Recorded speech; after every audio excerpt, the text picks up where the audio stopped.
I'm Holly Constant. And I'm Maddie Hockaday. We really love Parks and Rec, and we really love behind-the-scenes details. So we're researching everything from DVD extras like deleted scenes and commentaries, plus interviewing cast and crew who actually worked on the show.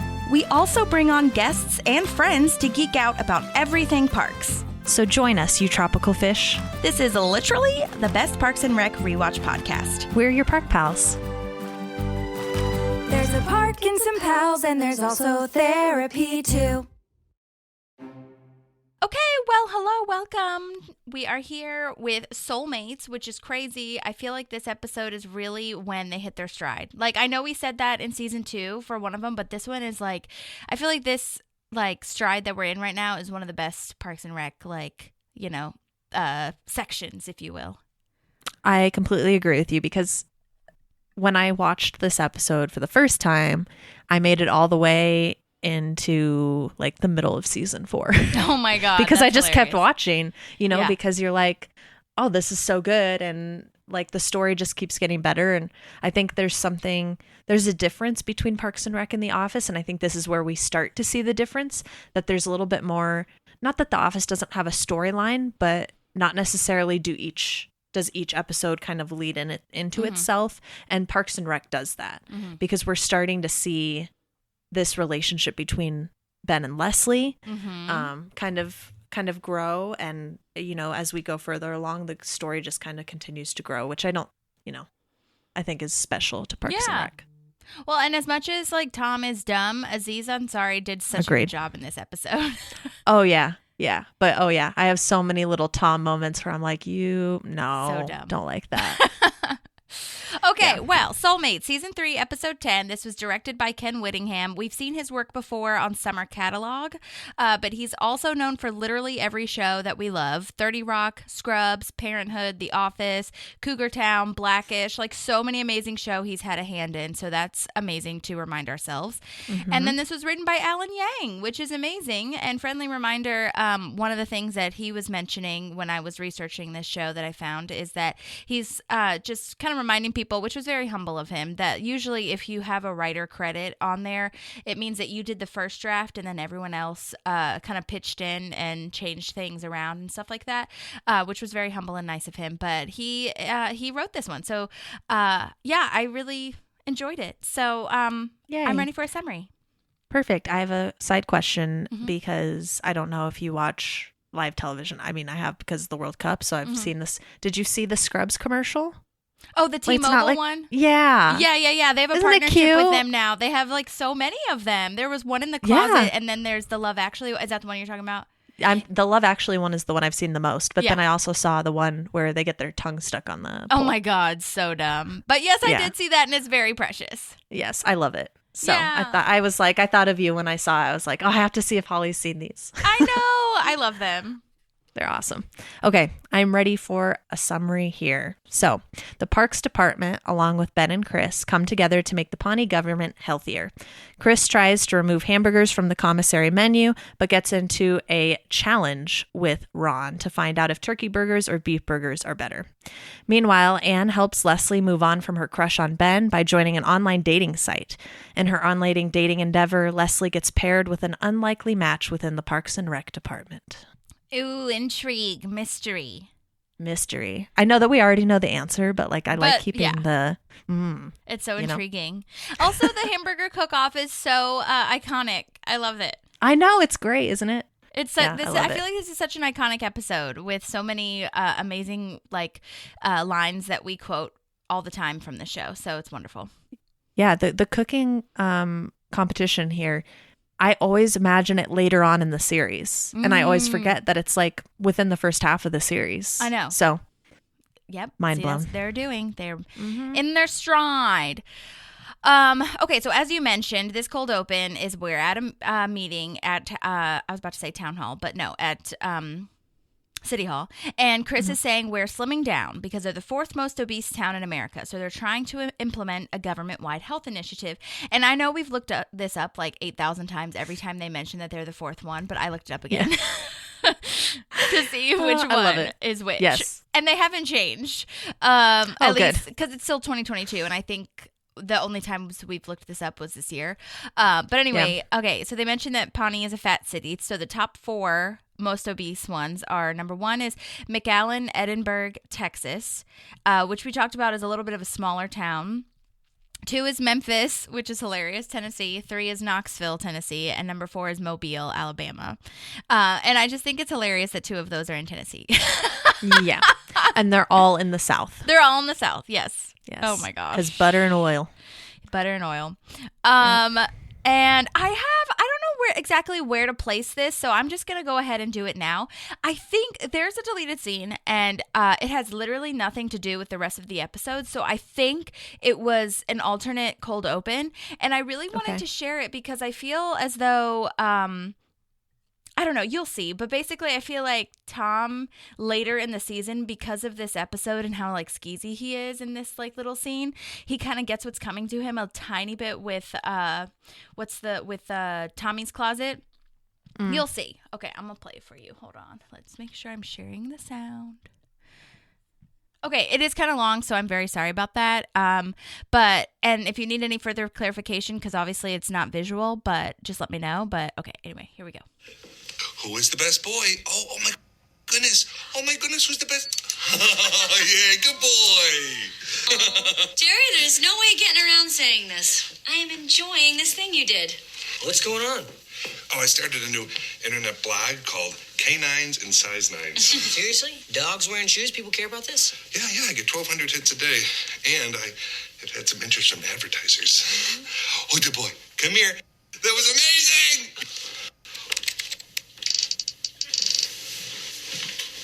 Tom, what the hell? I take it you checked out my website. Dogs with Clogs blog. Well, it is exactly like Canines and Size Nines. Actually, my lawyer wants to speak with you about that. We're going to need you to shut that down. Look, Jerry, maybe I was inspired by your website in an abstract, non-legally binding way, but so what? I can't believe you're doing this. Well, believe it, Jerry. This website is a potentially huge, game-changing idea, and I'm not going to let anything stand in my way. How much have I made? A little under $20. Anyway, that's it. But I was like, oh my God, he did what they did to him. Yeah. And I mean, Jerry. I know Jerry was finally doing something that people liked, and then Tom just destroyed it. But it was really cute. I'll have to show you. Actually, I think I have some of the pictures, and I'll have to post it on Instagram. The dogs were so cute, and the little clogs that they were wearing were really precious. The dogs kind of seemed to hate it, honestly, like the way that their face was. Like, that's fair. Yeah.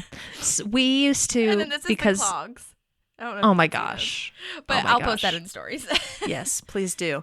I mean, because Connor and I bought shoes for Sokka once, because when you live in like Milwaukee, which is Maddie's Chicago, dog. Yes, one of the dog I grew up with, yes. Not the one that I live with now.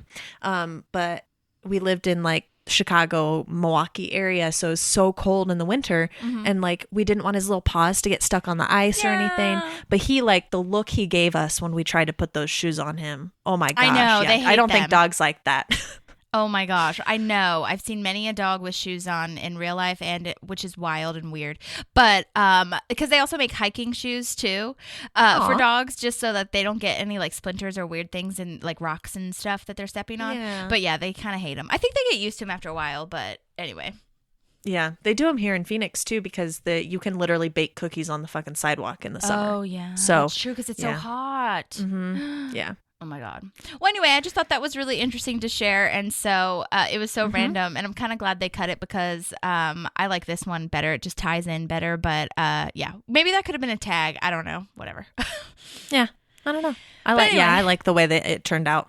Me too. So Leslie is suggesting that they have a City Hall dodgeball league potentially, which sounds very dangerous and weird, but whatever.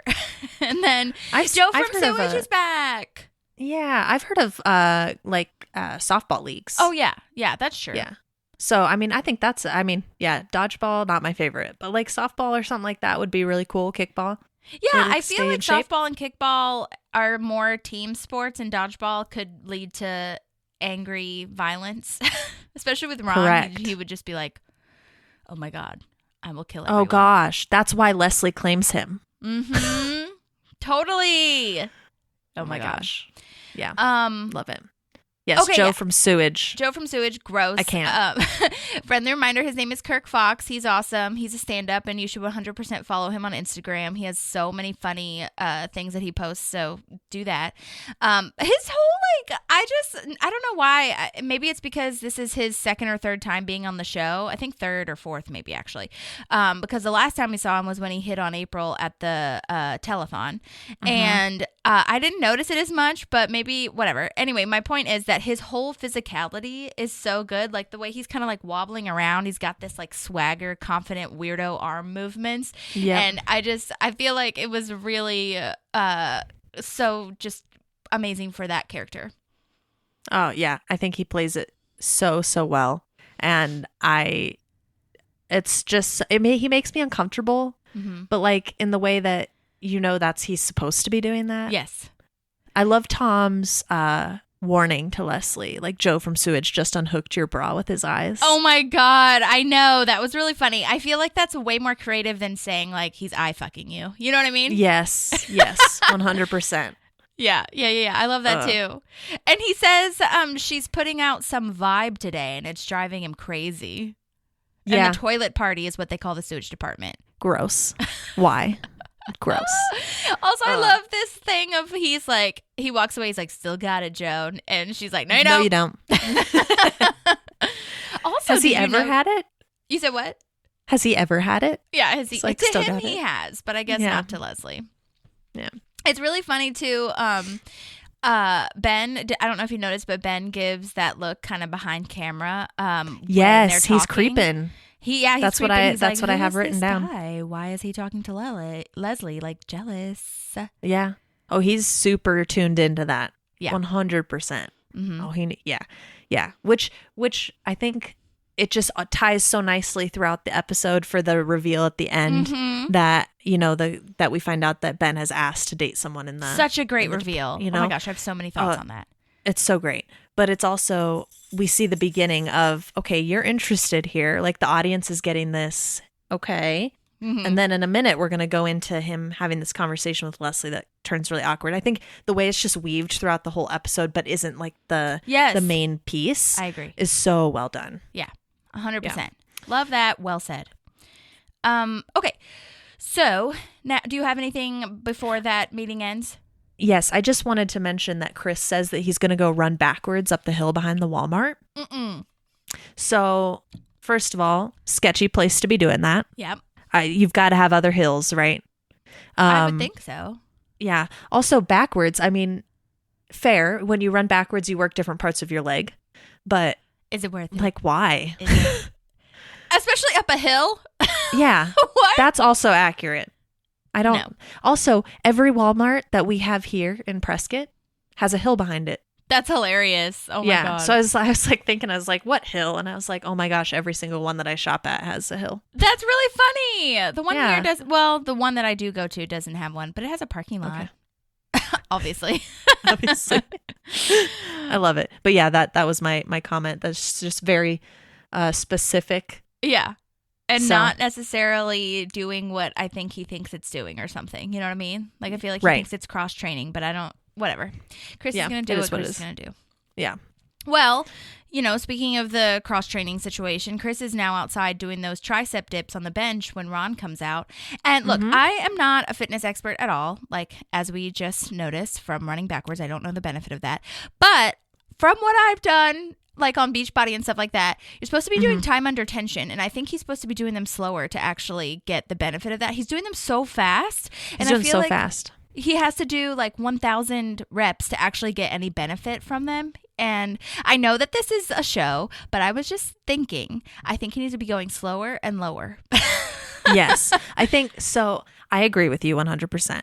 And also, I mean, obviously, Rob Lowe is in really good shape. So, he's got to be doing tricep dips for realsies. Yeah. He also, and I don't know if I'm remembering this incorrectly, but I'm pretty sure his legs are a 90-degree angle to floor, like the thigh to yeah, maybe leg, you're right. whereas you get more work if your legs are out straight. So I don't know if he just had to do interesting. so many takes. Oh, yeah. That it was like, yeah, I'm not doing the hard version of this. Of course. And also, I think going fast, you're completely right. You would have to do so many reps for it to do the same thing. Yeah. But I think he's just trying to emulate the Chris energy. I was going to say And that just too. his I don't think personality. Chris does anything slow. Correct. Yeah. I Like, don't even think if so it's either. more beneficial, I don't think he does anything slow. So he is just trying to whip it out, you know? Yeah. Yeah. Not that, Yeah. but you know what I mean. I know what you're saying. I got you. Yes. Not sexual people. Okay. Not yet, anyways.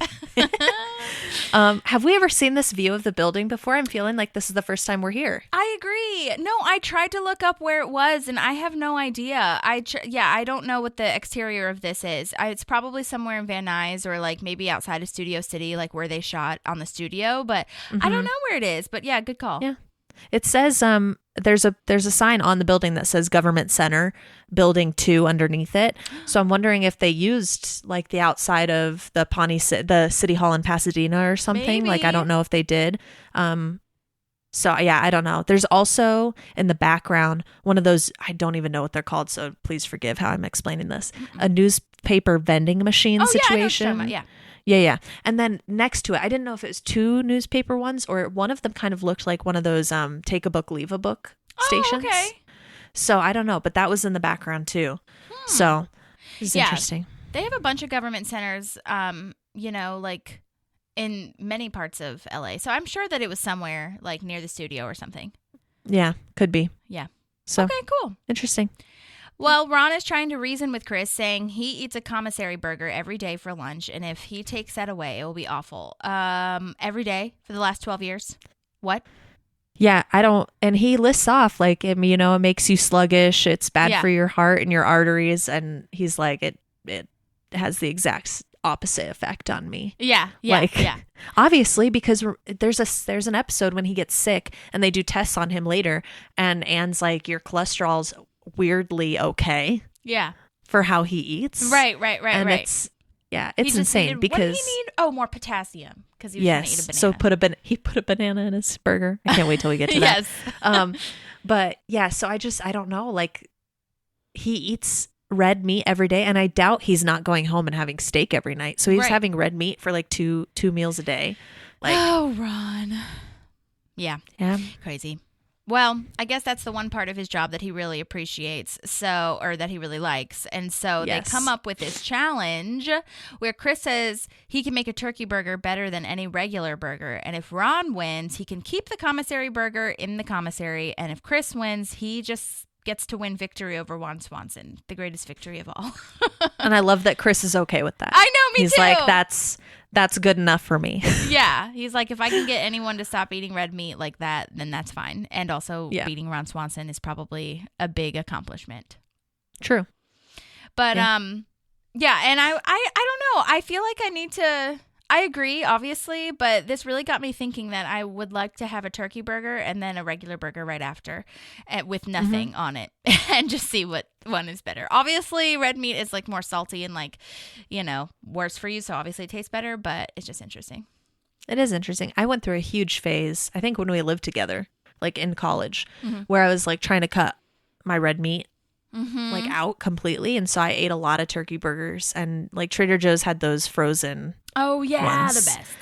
Yeah. So I remember that, but also, I Yeah. mean, I will pick a beef I was burger. just talking about this recently because I have a couple vegan and vegetarian friends, and I used to be vegetarian in college and a little bit of high remember school. I think I was a vegetarian for like 6 years, I want to say, and then I moved to LA and I started incorporating some more like just like turkey, chicken, like poultry for protein, because I went to a nutritionist one time and they were like, you don't have any protein, and I know there are other ways to get protein, but she was just like, this is easier, and so I just started incorporating a little bit, tiny bit. And then I think what I was telling my friends is that I just feel like it's a little bit more of travel too. Like when we go certain places, and if they're known for a roast beef sandwich, or if they're known for this like super famous thing, I'm not going to not get that because I want to try why it's so famous, 100%. I'm right there with you. Like, So- yeah, you want to try what they're known for. Yeah. So I feel like that's been my main thing, is the protein and the travel. Those are my top two. But it's not as if I eat red meat every day like Ron does. So Yeah. Anyway. You're healthy about it. What's that? You're healthy about it. Yeah, I try to be anyway. Yeah. I do love bacon. But anyway. Bacon's so good. Yes. This next moment is in the top 10 most awkward Ben moments. Ben says, oh, wait, do you have anything before that, though? No. Okay. I am ready. Okay. Well, let me preface this by saying Ben Yes. says he checked out the Snow Globe Museum, which I love. I never noticed how funny that line is of not being able to shake the snow globes. Because how can you Yeah. go in a snow globe museum and not shake them? What's the point? Thank you. Thank What you. is the fucking point? Also, call forward to a little Valentine's Day situation. Yes! But apparently she's allowed in there to just leave clues. Yes, exactly. Oh my God. I love that so much that the Snow Globe Museum comes back and the guy that works Yeah. there worked with Adam Scott on Party Down. Yeah. It's so cute. Yeah. So good. Love that. And then let's see. Oh, I was going to say, I also was wondering why Ben didn't invite Leslie to the Snow Globe Museum so they could go together since she was the one that invited him, but then we see why in a minute. Yes. And I was like, oh my God. So Leslie says that she has these ideas for the health initiative and she tries to ask Ben to like hang out after work to go over them because Ben's like, well, you can come by my office later. And she's like, or we could go out and get a bite to eat. So sly. I'm so proud of Leslie. In that moment, Yeah. I was like, yes, queen, you better ask him to go out. She looked so confident too. Yes. Well, I think was, like, right really out there. good. Like you said, it was sly. It was really lovely that she could like, incorporate work into it. So it wasn't exactly a date, but she could kind of like sneak it in a little bit so they could get to know each other outside of the office.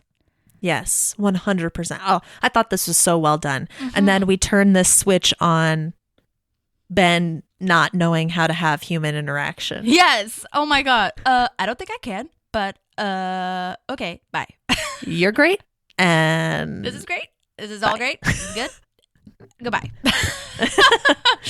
Ben. It's so awkward, and I feel like if I was Leslie in that moment, I would just be first confused, but secondly, like, oh fuck, I thought he liked me, which we talked about, and so that's why it's confusing because you're like, no. Which is where we go, right? Like her immediate brain then is like, well, he doesn't like me. Yes, and I can resonate with that Same. so heavily. Like, I just, there's a different, obviously, right? We're talking if this was in real life, not a show to create entertainment for other people. If Ben was like, I really would love to get dinner with you, but there are some rules around relationships. And I think we need to keep it in the office. I feel like she would have a little bit more validation, maybe, and some understanding, but he's just like, he almost takes it like, how do I deny her? Not in a mean way. Right. And then it's just awkward. Instead of it being like, I want to say yes, but I can't say yes. And so now I'm awkward. Awkward and like a tiny bit rejecting. Yes. Yeah. But so I'm very glad that, and I like that we see that Anne comes in and kind of, talks her up a little bit and helps her feel better. But I think it's so hilarious. I wanted to get your thoughts on this. Like when she says she comes in to test Leslie's cholesterol for the health thing, I'm just like, all the ways that she takes her blood is so not medical. Like she doesn't have gloves on. She puts the little like rubber thing that's supposed to like squeeze your blood on the top when you get your blood taken. The rubber squeezy tourniquet thing. Maybe not a tourniquet. You know what I'm saying? Over her clothes. And I've never like over her. Oh yeah, no, that's supposed to go on your skin. I didn't even notice this. Yeah, every time that I've gotten my blood drawn, you have to squish up your shirt or whatever, and so they can put the little rubber. They find the vein. Yeah, exactly. It's to help find. Yeah. And I just thought it was really funny, and kind of building on that trope again. That is Anne a nurse? Is she? Rashida Jones is not, and apparently was not given any guidance by a real nurse or anyone who's had blood taken recently. So I just had to bring that up. Yes, but I do like that. I have something before we even get there, just because I thought it was very fascinating when Leslie and Ben are having their awkward hallway situation. There are why does this government building have so many taxidermied animals? Oh my God! Like there's a case with it looks like possums, like two possums that have been taxidermied in the background. Maybe it's what they thought was Fairway Frank. That's what I thought too. Well, but then Fairway Frank went to... But then didn't we let them go? zoo. That's why I thought. We took them to the zoo. That's right. But, I mean, Okay. there were multiple possums that I'm sure that they've killed to try to, like, you know, I don't know. Not Fairway Frank deaths Right. on accident. Oh, my God. Oh, gosh. Yeah. No, but that's what I saw. And I was like, there's also a raccoon one later. Oh, I have seen the raccoon one. I want to go. I like having the episode up. Ever since Brooklyn said that she did this, she has the episode up so she can like scrub through what we love notice it. and then we can go see. Yeah. I'm trying to find it because I think it would be really cute to see it. Oh my God, he's just so awkward. His movements are so good. But, it's really Adam, his facial. yeah. Oh, I see. Okay, I see the raccoon. Does that look like possums to you? But I don't see the possums. I just see a raccoon behind Ben. Is it a raccoon? Did I just Yeah, totally I see a miss that? raccoon. It was only one case, right? Yeah. Yeah, I see a raccoon. But it Okay. does have like a smaller face, I feel. It doesn't look exactly like a raccoon, but yeah, I see a raccoon. And it's standing in a different position than the one when Andy breaks the case, right? Yeah, well, as far as Because it looks like a different case. Good question on that one. There are some, I don't know, man. I wish I could zoom in on this because one of them looks like a reptile almost from the way that it's like, you know, one is on the, like it's showing its behind of the animal. But I'm sure it's fur. It just looks like it. I don't know, Weird. whatever. Anyway, maybe one is a raccoon on the front side and then one is the raccoon or possum. Yeah. Huh. I don't know. Well, anyways, good catch. I'm just, yeah. Taxidermied animals freak me out. So Really? that's why That's why you noticed it. yes. That's really funny. Anyway, yes. Back, Anyway. sorry, to the Anne and Anne not knowing how to take blood. Yes. But she's helping Leslie. Like, if he doesn't want to date you, that's his loss. Like, Yeah. you're awesome. Oh, God. That scared me. The siren just went off. Can you hear that? No. Oh, okay. That's good. Oh, I have a story later for you, by the way, with sirens. Oh, my God. Girl, I was up till 2 a.m. with police at my apartment this week. Oh, my God. Yeah. Okay, yes. We have Yeah. to talk about that. No, I think this is... Yeah, I think, you know how sirens go off for volunteer fire departments to, like, be able to, you know, hear the call and then go out and do something. But it's, like, Okay. right next to... I don't know where... It is because I don't know, maybe 5 miles down, but I guess you could still hear it from that long. Anyway, sorry. It's just They're really loud. Okay. Moving on. So Anne is before she does the whole cholesterol thing, she's dropped off by this dude that she kisses and he says bye babe. And so I guess we really see the singles night and Donna's tips coming to fruition here, which is really nice that it's kind of building on what we learned last time, you know? Yeah, that is nice. I He's love in a that- tracksuit and has a ponytail. Yeah, I know. He's in a tracksuit. He has a ponytail. He looks like he's from the Italian mob. It's really hilarious. And also Anne is so smug. Like she walks Yeah. in kind of like with a lot of swagger and shoulder moving. It's really I feel cute like and she's- smirking. I feel like in this episode, she feels like she's taken her power in relationships back. I do too. Because I really feel do like too. she lost it with Chris. Yes. And, you know, especially having those 2 slip-ups where she thinks they're still dating and then she thinks he wants to get back together with her in the camping episode. So it's like, I think she just felt so depleted. And now she has like 3 guys in this episode that she dates within a day. Yes. And so it's like, she's just like, I'm in fucking charge now. Exactly. Like, you know, I love it. It's really nice to see. This guy's name is James Harvey Ward. He's been in True Blood, Criminal Minds, CSI. Fun fact, he was roommates with Alan Yang and Aisha Muharar. That's cool. I know. Aisha is a writer on the show as well.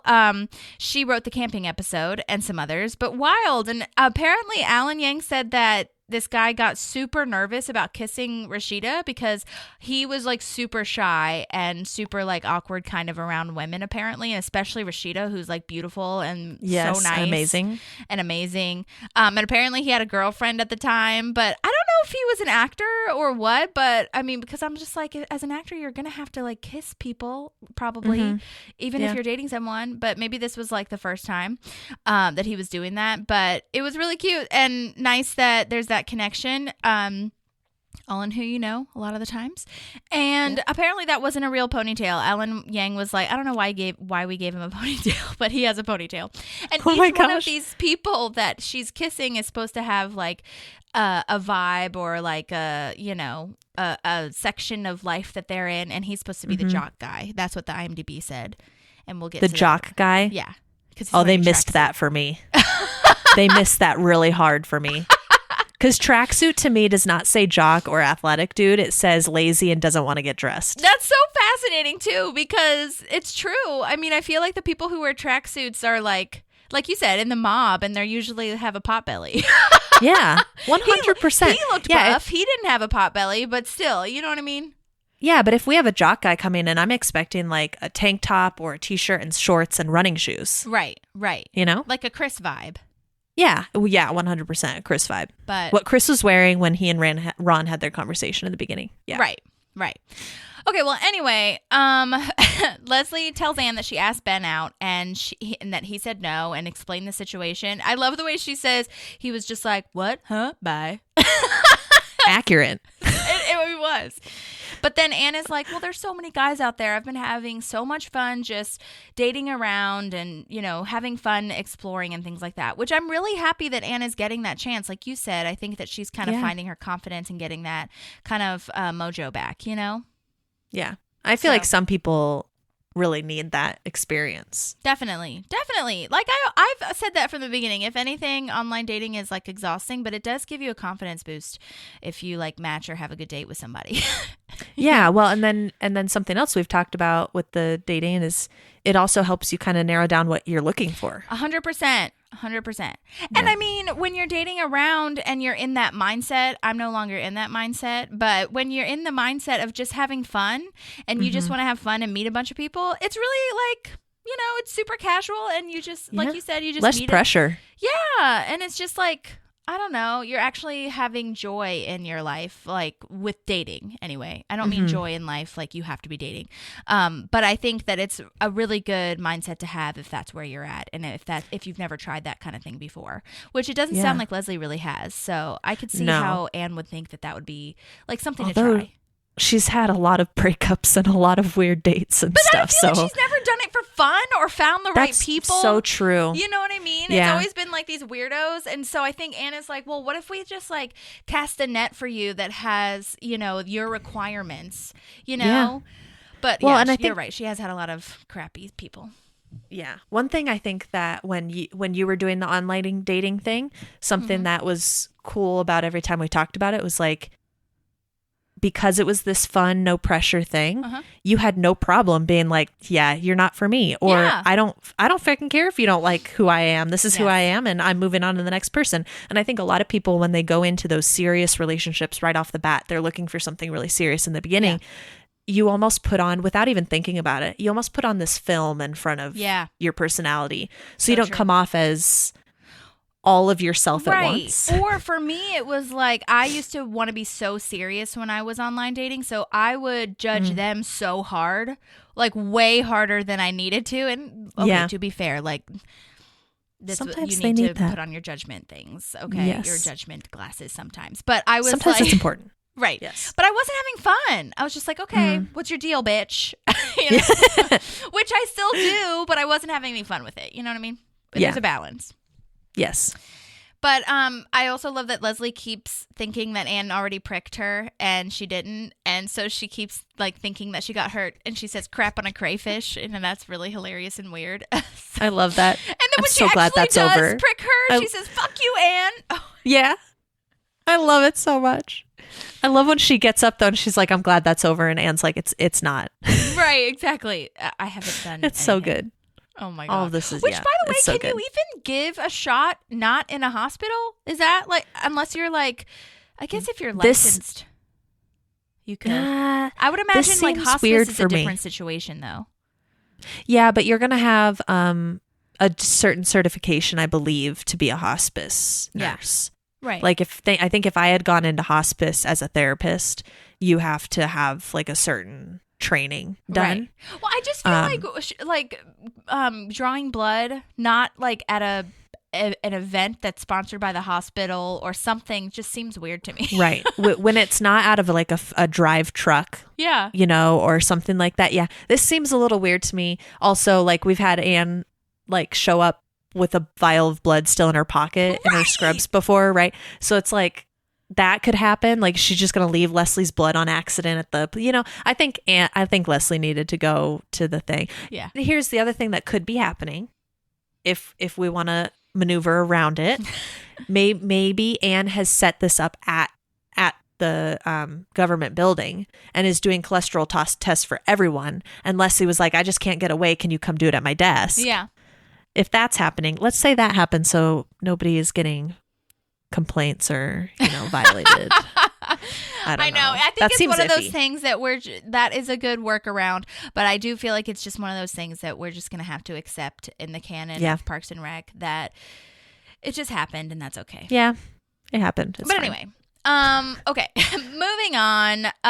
Okay, now I'm at where Chris and Andy come in to talk about Grain and Simple. Do you have anything before that? No. Okay. So they asked Ron to go to Grain and Simple, which is basically the Whole Foods equivalent. And apparently, since Pawnee doesn't have one, Snurling is the closest. Can I just tell you, I thought Snurling was a real town, but it's not. Huh. I looked it up, and the only thing that came up was the park's wiki for it. And said that it's about 40 minutes away from Pawnee. And the food and stuff, which Ron talks about, is that's okay. The food and stuff which Ron talks about is in The Good Place. There's a crossover, apparently. Oh, cool. I never knew that, but apparently that's what's online. So, which is cool because it's not. I looked this up. It's not on a studio. Which one is like? Oh, food and stuff. Okay, yeah. Interesting. So, yeah. Okay. So that's interesting. They said they went to. Well, we'll get there when we get there. Never mind. I was going to tell you where it was, but let's just keep going. Okay, I'm very interested because I did a lot of. I have my own. Okay, things that are bugging me about that. Anyway, I'm very, very happy that Chris has taken it upon himself to include Andy. Yeah. Because I think, first of all, I think it's adorable. Yeah. Second of all, Andy obviously has no fucking idea about nutrients or anything. I know. And third of all, there's this. I think Andy hasn't found his place yet. Right? He's the shoe shine guy, but he hasn't found his thing. So I think Chris is giving him opportunities to find things to be passionate about. So I think that's really cool. I love that he's like, spaghetti. I know. Like, everything is food, cookies. Yeah. Oh my Love God. it. I thought that was so funny. Like you said, I agree with you where he doesn't know anything about health. Like Andy doesn't know that the food you eat becomes energy. And he doesn't sound like he also knows any healthy foods at all because the foods he names are spaghetti, nachos, and a cookie. Yeah. And the cookie is basically just sugar. Right. So that's going to give you 20 seconds of energy. Yeah. But yeah, I agree with you. I love that there's this whole like paternal team moment almost happening, like Chris and Andy, and then Ron and April. Like Chris and Ron are the dads, and Andy and April are like the kids, which is really funny. Which is a nice switch around because we've seen Ron be a dad to Andy. Yeah, yeah. So it's kind of cute. Yeah, it is really cute all around. Okay, so next time but yes, Chris Pratt did do a great job, like cutting and punching everything, saying that was spaghetti. Okay, now I'm at where Anne is now dating and kissing another dude. I think it's really funny, and maybe this was just me being over analytical, but I think it's really hilarious that they're all dropping her off at the parks department, and it's not like they're, you know what I mean, like they're all coming there instead of, I don't know, seeing them outside somewhere, which I get, obviously, but I just think it's funny.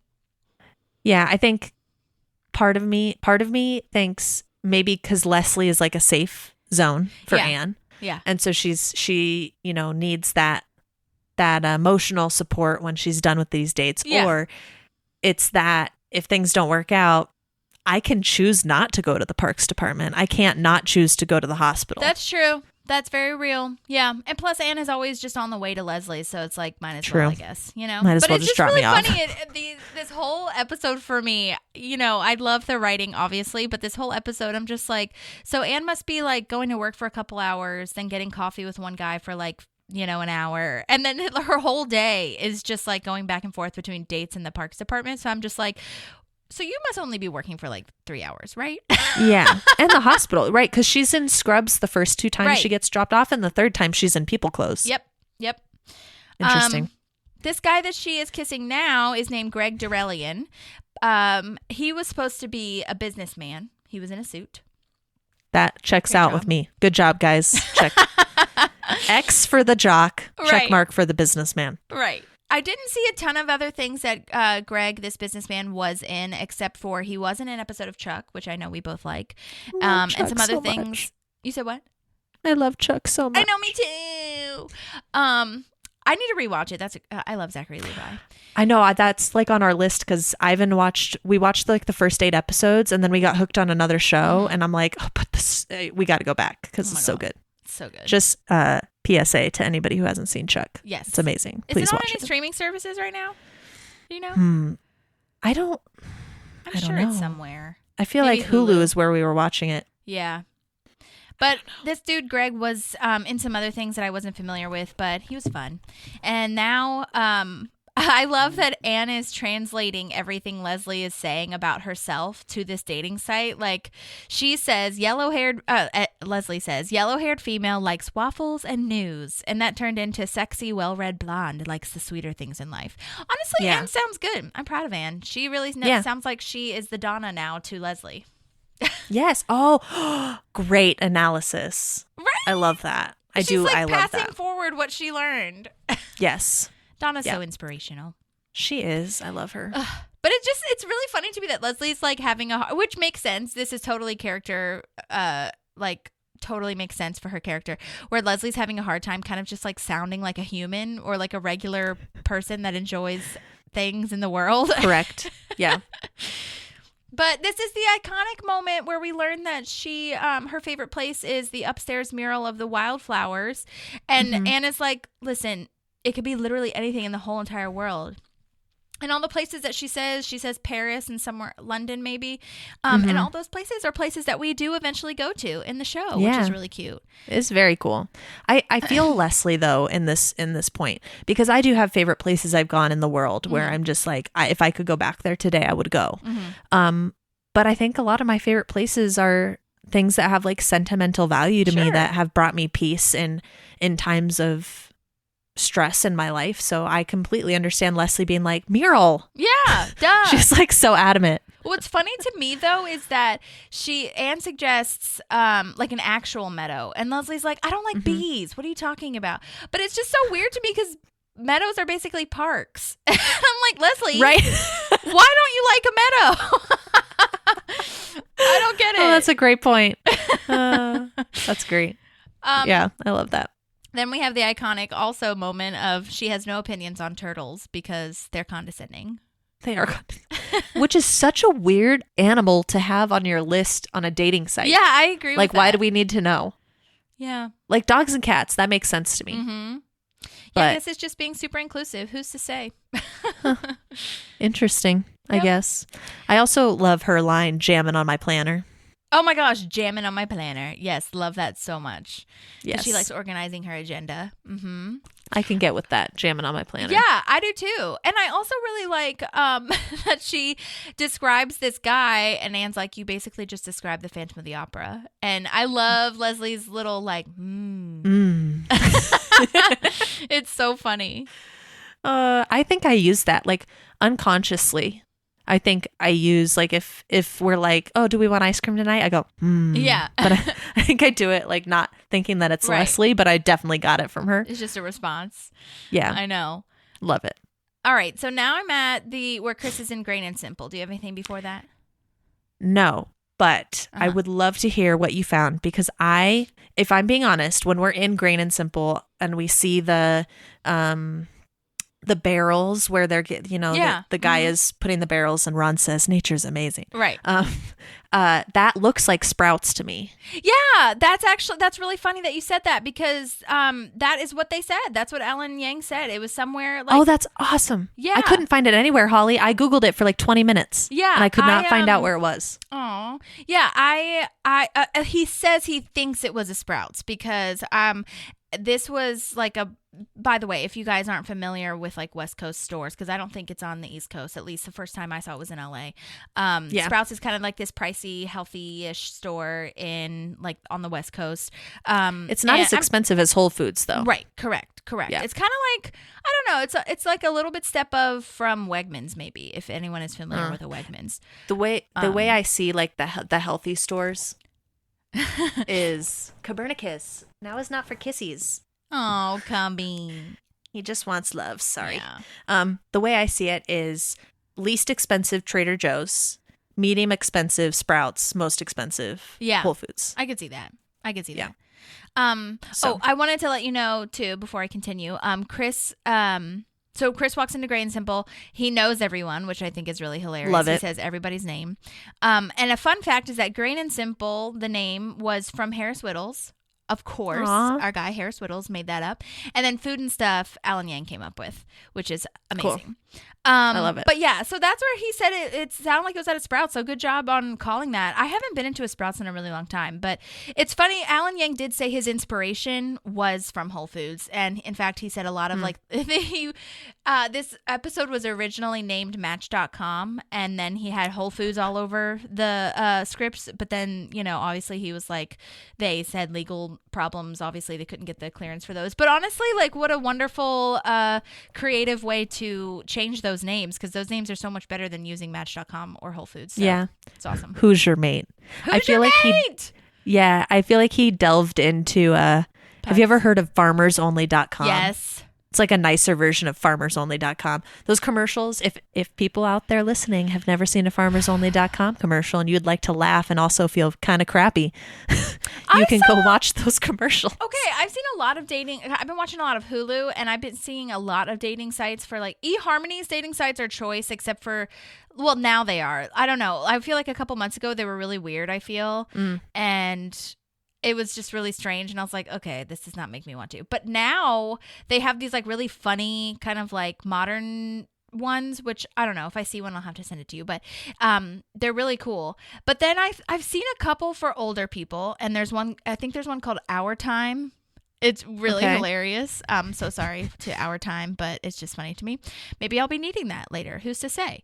And then, but there's this other one that, I don't know, maybe it's because of my past, but there's one for single parents, and that was being advertising, and I was like, no, interesting, shut it down. Absolutely not. Unless your kid is older, like, stop it. Get out of here.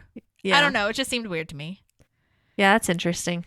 I don't know. Anyway, there's lots of dating site ads now, which is hilarious, because this time during this episode, it was before app dating. It was just, Match and eHarmony and stuff, but I actually don't know that maybe I kind of subconsciously noticed it, but I never thought about Hoosier, like Indiana Hoosiers. I never really thought about that. That's what you're called if you're from Indiana. Right. A Hoosier. Yeah. Yeah. Because of the college, right? Or no? Yeah, well, they're also the Hoosiers. I don't know what came first, though. If it was the Indiana University Hoosiers that came first, or if you were always just called a Hoosier from Indiana, and they were like, fuck it, we're taking it. Yeah. Well, anyway, I just thought that was so funny, because now with analyzing everything, I was like, oh my God, that is so good. That really is clever. So a really clever way to get around the Match.com. Totally. And I kind of thought it was funny, and like you said, Farmers Only is very specific, but I do think it's funny because like Hoosier implies that it's just Indiana, so this whole dating site is just for this small little state of Indiana. It's not small, but you know what I mean. So I really very thought that select. was funny. Yeah. But yeah, back to Grain and Simple. It is interesting because I know a lot of times they will create like literally a whole entire store like on a set. So sometimes they will do that. But this one, I wondered about that when I couldn't find it. So I'm really happy you found that out for me, because my brain felt like it was exploding. Yes. So I'm proud of you for finding that it was Sprouts. And it was kind of far away. Apparently they got there like super early in the morning. So anyways, what else was I going to say? Oh, yeah. So, okay, now I'm back at the office. Are you back at the office? Let me look really quick. I think the only note I have here is that I love Ron saying nature is amazing. Oh, yeah, totally. Yeah, with the white guy with the dreads. Okay, back at the office, we get a 98% match for Leslie, a soulmate level match. And damn. Leslie, she's not excited. I know. I love that. I was just about to say, Amy Poehler does a great job of acting with this, with her hesitancy, like, awesome, cool. And Anne's like, I know what you're thinking, but like, just try it, kind of thing. Side note, this is random, but did you notice that there's a closet behind her, like a storage closet to the left of her desk? I did not write it down or even clock it, but now that I'm picturing it, yeah, I can see it when I'm watching this scene in my brain right now. I'm going to keep looking for it in further episodes to see if it is shown again. But anyway, okay, so Anne is like, look, this is a good opportunity. She hypes her up, and then it's super scary, and she screams, and we're like, why is she screaming? And then we turn back to the camera, and we see, or the computer rather, and we see that Tom, Parks Apartment Tom, Sleazy Tom, is the match. Tom N. Haverford. Tom N. Haverford, which we will learn what that stands for later. Also, side note, this is really hilarious to me. Apparently, after the episode aired, NBC launched a website for HoosierMate.com. I really want to see all these fictional sites they made, like the April and Andy website, and they made this so is many like next level. I know. They made the Quiet Corn website. I want to see all of them.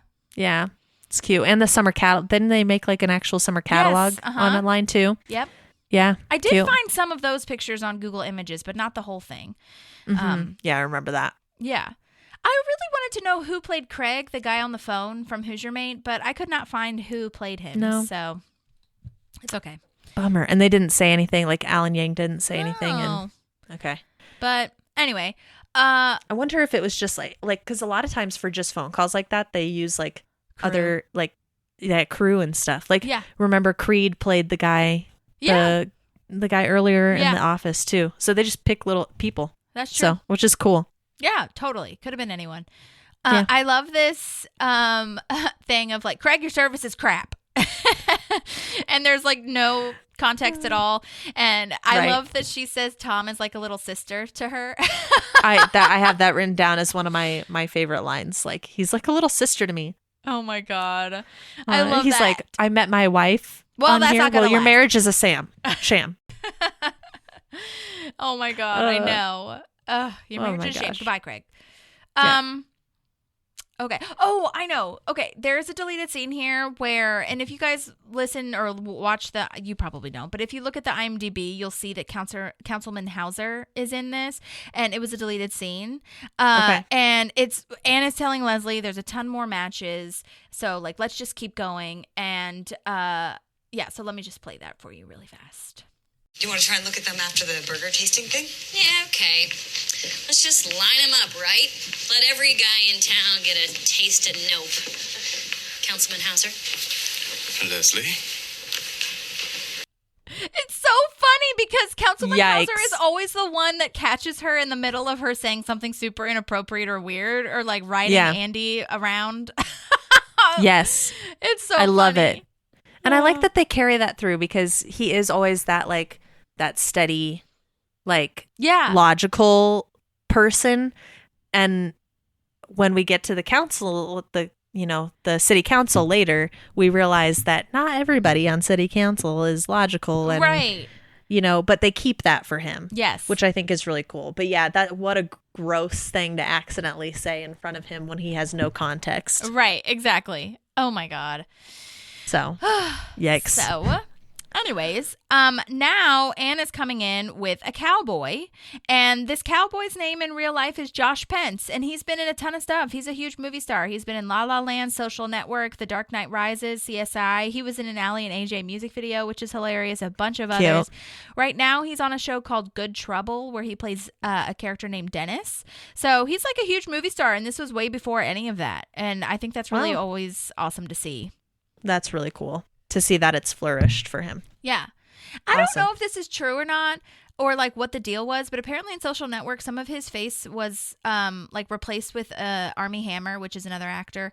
I don't understand that. Oh. Do you remember that? Did Armie Hammer play the twins? Yes. Because I wonder if he was just the body double. Oh. And if he didn't look close enough, maybe they used Armie Hammer's like facial expressions. Yeah. Yeah, that's what it was. There was pictures of them together like as twins. Okay. And they looked so similar. And I was like, how'd they do that? But that's what it was. Okay.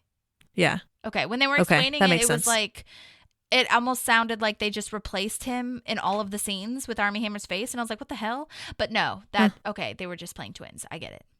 Okay, cool. Which, by the way, Rashida Jones was also in The Social Network. So I forgot about that. Super fun to Yeah. relive all those connections. Nice. So Love it. And this is That also came now- after. You said what?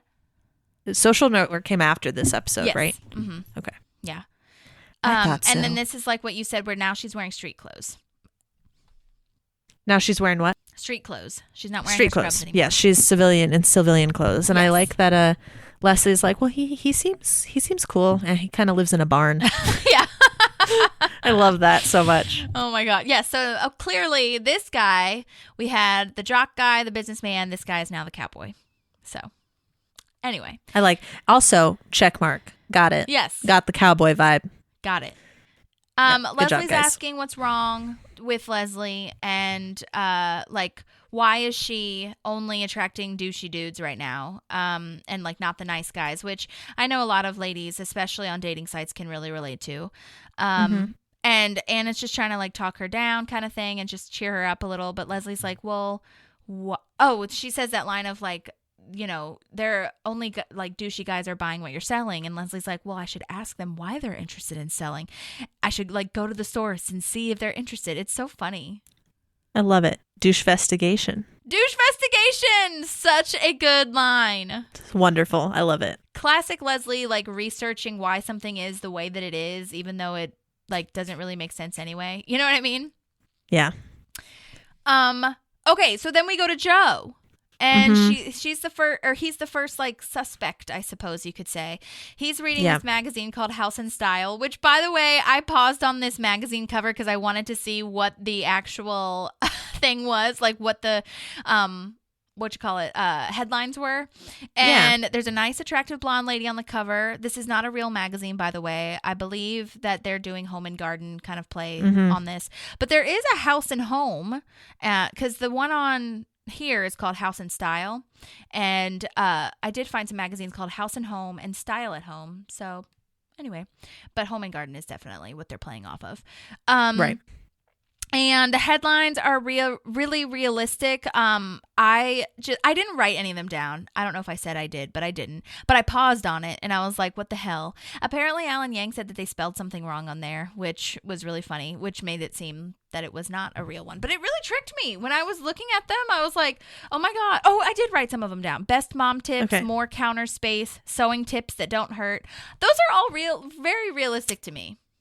Also, not what I would think Sewage Joe would be reading in his free time. Well, yeah. I mean, I think he just likes the attractive ladies in there. Fair. I That's think fair. that he thinks anything is sexy as long as they're hot. You know what I mean? Like, I don't know. I could see him definitely reading that kind of magazine just to like look at the ladies. Look at the ladies. Yeah. I was expecting Playboy. So yeah, maybe he has a Playboy inside of it. Who knows? that'd be such a teenage boy move. Right. Did you notice all of the things on his desk? No. Oh my God, Maddie, I have to send you a picture. There is a paperweight. There is a paper. I think it's a paperweight in the shape of a poop spiral. I'm not joking you. It was like the emoji. The poop emoji. Yeah. Okay. And I'll have to send it to you. There's also his coffee cup is in the shape of a toilet. I'm not joking. It has like on the back of the coffee cup, there's like the little square part on the top of it. Uh-huh. It is I would feel funny. gross drinking out of that. Oh my God. Wow. I was like, what great detail. I know this is so nasty, Props but Joe department. Damn. Look at you. God, it's wow. so good. I had to pause because I was like, what the fuck is that? Oh my God. Also, I wanted to share there is a deleted scene here where Tom talks about all the talks about all the sewage pickup lines, and they're all so terrible. So I almost didn't want to play it, but I also feel like they're so funny at the same time. It's kind of weird because usually I'm just like, nope, I don't want that. But some of them were really funny and clever, I felt. So I'm just going to share them, and if you hate them, I'm sorry. All of Joe's pickup lines are sewage related. Is your drain clogged? I'll bring the snake. You got any sewage in you?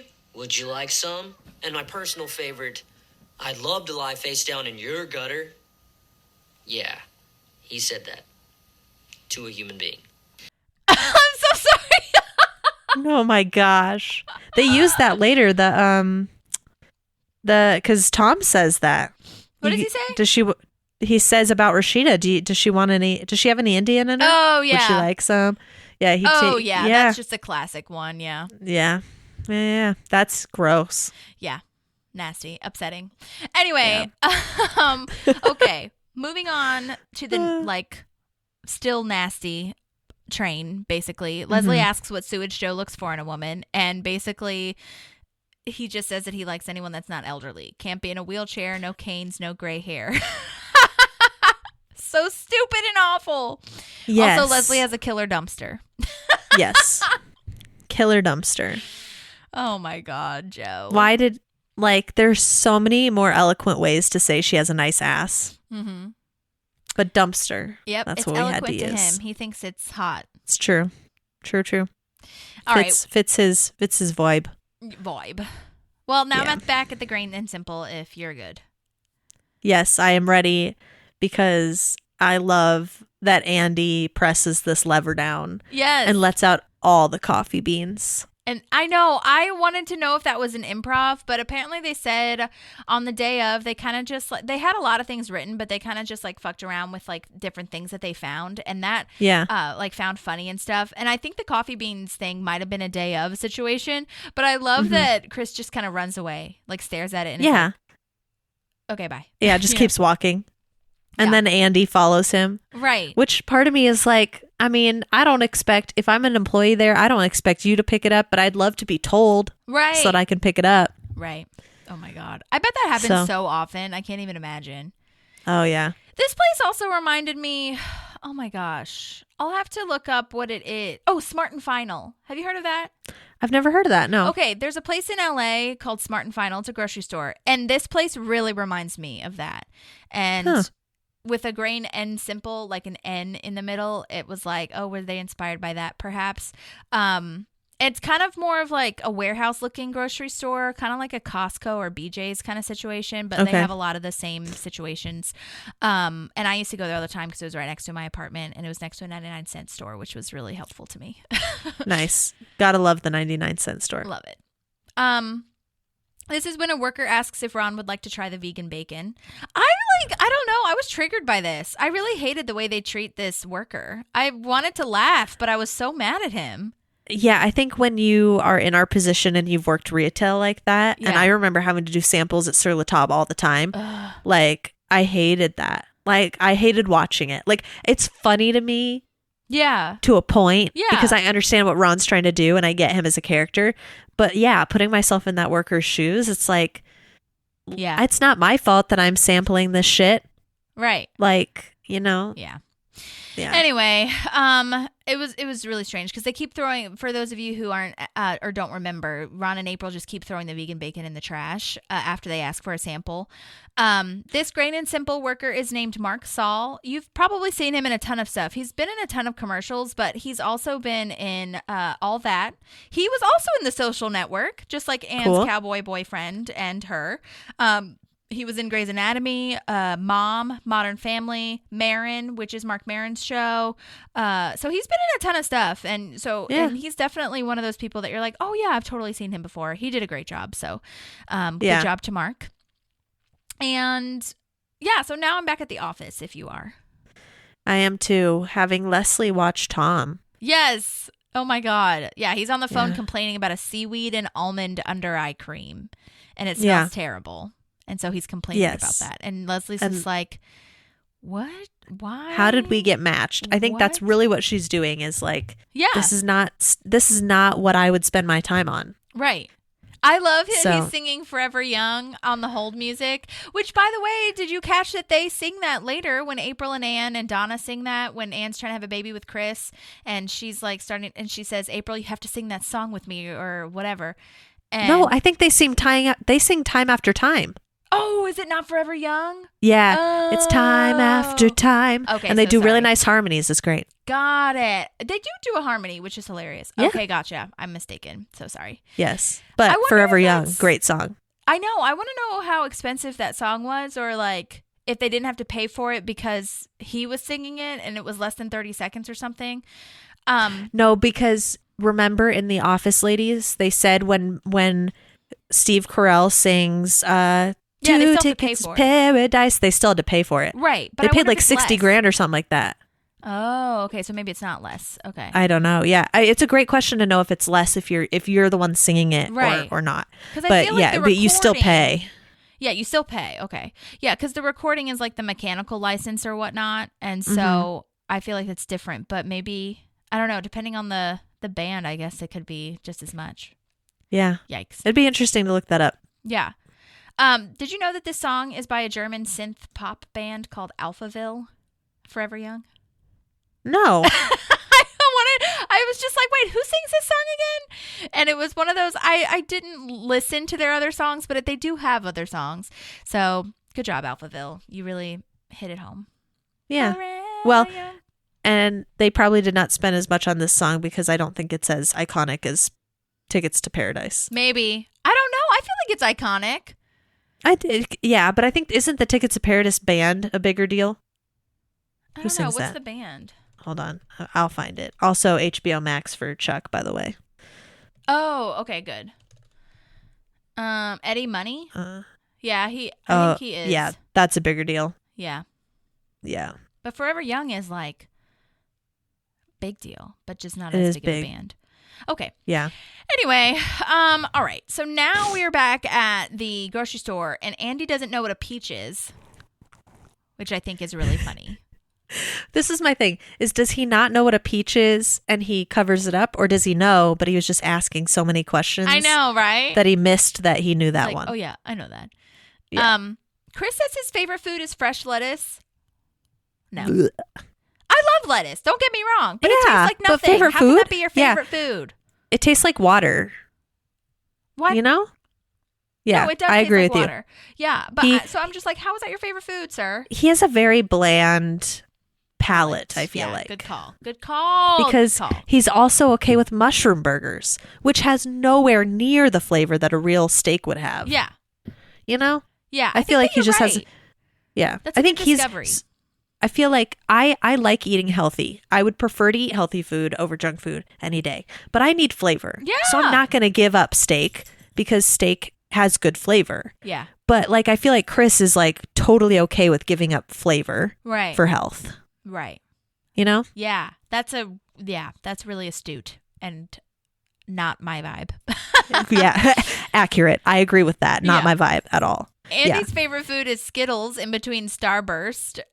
He calls it Andy's mouth surprise. He's trying to make it sound all culinary about the flavor. It's such a good Yeah. line. The flavor of the It's Starburst so good. really bring out a similar flavor in the Skittles. In the I was like Skittles. saying that as he was saying what his favorite food was. I was like, aren't those like basically the same foods? Yeah. Yeah. Uh, They really, really are. Just different textures. Really. Yeah. Exactly. But both great. Skittles are one of my favorite candies. yeah. Yeah. Love it.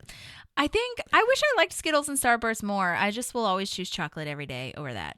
Yeah. I go through seasons. Yeah. Where like I need to have chocolate, and seasons where it's like, no, I want the sweet candy. Yeah. Same thing with ice cream. Like there are times where I do not want chocolate ice cream. Mm. It's very interesting. And then I hit moments where I'm like, I only want chocolate ice cream. Right. Interesting. Okay. Yeah. Yeah. I mean, we have refined palates, so listen. Yes. You gotta do what you gotta Unlike do. Chris. Right. So Oh my God. This is one of the most famous talking heads now. So Leslie asked Tom to Yes. lunch, and Tom has one of his talking heads of what he calls different things and his names for them. My favorite, and then I want to hear your favorites. Well, just to preface, he starts it by saying, "Can we get apps and zerts?" And zerts are desserts. I think that I don't know, man. I think my favorite is chicky parm. That's always gonna be my favorite. It rolls off the tongue so nice. It does. Yeah. No, I love it. I think my favorite, and solely because of the delivery more than anything else, is Go-Go Mobile. Oh yeah. Because then you have this pause, Mhm. car. Yes. You know? Yeah. Like, I love the delivery of all of that. But I love chicky parm. Yes. Fried chicken Yeah. is fry chicky chick. Bean blankies for tortillas, which is so cute. Yeah. And then I like his delivery on food rakes where he's like, forks, food rakes. Forks, food rakes. Yeah. I also think it's really funny were sandwiches not called Sammy's before this, because I feel like everybody calls sandwiches Sammy's now. Yeah. Which is so interesting. But I don't know. I don't know the timeline around it, because I've definitely heard people called sandwiches Sammy's before. Yeah. No one calls them Adam Sandler's like he does, but I will do that from Right. now on. Yeah. I do want to give a shout out to our Instagram followers, because I put a poll on our Instagram yesterday asking like a multiple choice question of what Tom calls forks. And this was the first time that everybody got it right. Everyone said it was food rakes. So good job, Nice everybody. job, guys. Good job. 100% nailed it. Yes. Let's see. This really reminds me of when Kevin why say lot word when foo would word do trick. Yes, that's so true. You know, that reminds me of that. Like, why do we have to shorten everything? Right. You know, right. Which is so hilarious, because especially in Tom's instance, like, which we learned with SeaWorld, it's like you're taking more time than you would if you just said it regularly. Correct. Because now you have to explain it all. Right. But this is just like he's being innovative and fresh and trying to be cute about it and cool. Yeah. Trendsetter. Alan Yang did write this talking head, by the way, but Nice. Everyone else started adding things. It sounds like a lot of writers started added, some of these food names and short names or whatever, nicknames. And then Aziz came up with, well, at least Alan Yang said this, but he said that Aziz came up with chicky parm, which I think that's really cool that everybody collaborated on that and it wasn't just one person. So that's really awesome. I would find it hard if I was tasked with writing that talking head. Yeah. I think I would have a hard time doing it by myself. Right. Yeah. I think that's awesome. So now we're at the seafood restaurant. This place looks so cute. There are so many random exterior locations in this episode, I feel. Yeah. They did a good job with it, though. It looks great. Yeah, it's a great vibe in there, and it's pretty busy for lunchtime. I agree. Yeah, I agree. Yeah. And it doesn't seem like a Pawnee place. Maybe I'm being stupid, but it doesn't. No, really I agree with you. I don't know. Maybe they went just to the next town over. That's fine. Not Eagleton, but or maybe, but I'm not giving Pawnee credit. I don't mean to be judgmental. No, but I agree with that. First of all, because of the vibe, but also because I don't think Leslie would want to take Tom to a place where she could run into other people. Maybe. That's true. So okay. Yeah, good call. Yeah. I can get on board with maybe not Eagleton, but I can get on board with it being out of town. Yeah. Okay. Well, Leslie's trying to find ways to connect with Tom. She asks him about 3 wishes, and everything Tom is saying is turning Leslie just like right off. I think it's really hilarious to me that everything he's saying is exactly the opposite of what Leslie would want, and she's just trying to analyze it so much. Yeah, I don't know. It's just really funny to me. I like the houses with the balconies. I can get on board with that. That's true. Yeah. And I thought she could do like the reading and a drinking espresso. Oh yeah, I think that it's just too elaborate. Yeah, maybe that's for what her. it is. I feel like. Yeah. Yeah. Okay, now I'm back at Grain and Simple where Chris is checking out. Do you have anything before that? No. Okay. I do not. April is reading a magazine when she's waiting on the bench with Ron, and it's called Prisons. Okay. I was like, what? That checks out with her vibe, but why do they have that? Yeah, why? Maybe I read it wrong, but I'm pretty positive that's what it said. And then Chris says that Andy could get one thing, but he comes up with 3 things, one of which is a Kashi cereal box, which I think is really cute because I love Kashi. Yes, I love Kashi too. Me too. And this is really funny that Andy kind of stays this way because do you remember when Leslie later takes him to the store and he comes This counts as one. Yes, that giant gummy bear thing. Oh yeah. My God, so he's funny. like a kid. It's is just kid. It's a theme throughout the show. Yep. That's what kids do when they go grocery shopping with their parents. Can I get something? Yes. And they try to get as much out of it as they possibly can. Yeah. But I love that both of them are on the same page about the pinwheel. Like the whole audience knew that was what he was going to choose. You know what I mean? Yeah. Oh yeah. It's so funny. Yeah. I love it. It looks like Chris is, I don't know if you know what this is, but it looks like he's getting grass. Oh. Like, is it a microgreen or something? Were they like actually they're little sprouts? They could or be. Or were they like growing but they were like wheatgrass type of thing? Oh, maybe. It was this little, like, it almost looked like a planter and just like grass. Oh, okay. Oh, I see. Wheatgrass sounds like it could maybe be. it is wheatgrass or something like that. Yeah. I don't know. Good question. But I think he uses it as like a garnish or something. Oh, yeah. I don't know. That could be real. Yeah. Okay. I don't know. Yeah, he's buying all sorts of shit. Yeah. It's crazy. Oh, yeah. Okay, now I'm back at the restaurant. Leslie's still trying to figure out why she was matched with Tom, so she keeps trying to play these games. I wanted to play for you. There's 2 deleted scenes with another actress who was a waitress for them, and it got cut, so I'm going to play it. But her name is Taryn Westbrook. She's in 2 episodes of the show You, which I don't watch that show. Do you watch that show? We watched the first season in like 48 hours. Okay. Yeah, everyone is obsessed with it. Past that. Yeah, So- the first season was pretty good. It was pretty weird for me to see Penn Badgley in that light. Yeah. Because I watched Gossip Girl, but I didn't watch all of it. And I Right. know that he ends up being Gossip Girl, so obviously shit goes down. But like the first It's 2 really- seasons. that was a cop out, and every Gossip Girl fan will Okay. tell you that. Like, he doesn't really become crazy or anything like that. They're just like, oh, it's him, and you're like, What the fuck? Okay. Makes sense. Yeah, because I only watched the first like 2-3 seasons probably. And then, of course, like when the article came out showing who Gossip Girl was, Yeah. I was reading it because I wasn't going to sit and Like, oh, he rewatch must have everything killed again. somebody or something. No, I'm just kidding. But, Yeah. But no. Yeah. So, I mean, I see him as Dan, like this Yeah, really totally. sweet, wants to help everybody Yeah. guy. I know. I think that's one of the reasons why so- it's like holding me back from watching it, because I'm so bad at watching things apart from Game of Thrones and like Lord of the Rings and fantasy stuff that is like bad people, and Yeah. it's hard for me. Well, because it's real. It's legit real, Holly. Yeah. Like there are those people out there. So that's why it's hard to watch. yeah. They're They're rebooting Gossip Girl, right? Are they really? Yes, it's going to be on HBO Max. It's whole new cast, all the thing. I'm just like, oh God, you guys. Oh, gosh. But maybe it's okay. good. I don't know. Who's to say? I don't know. I just feel like we haven't waited long enough.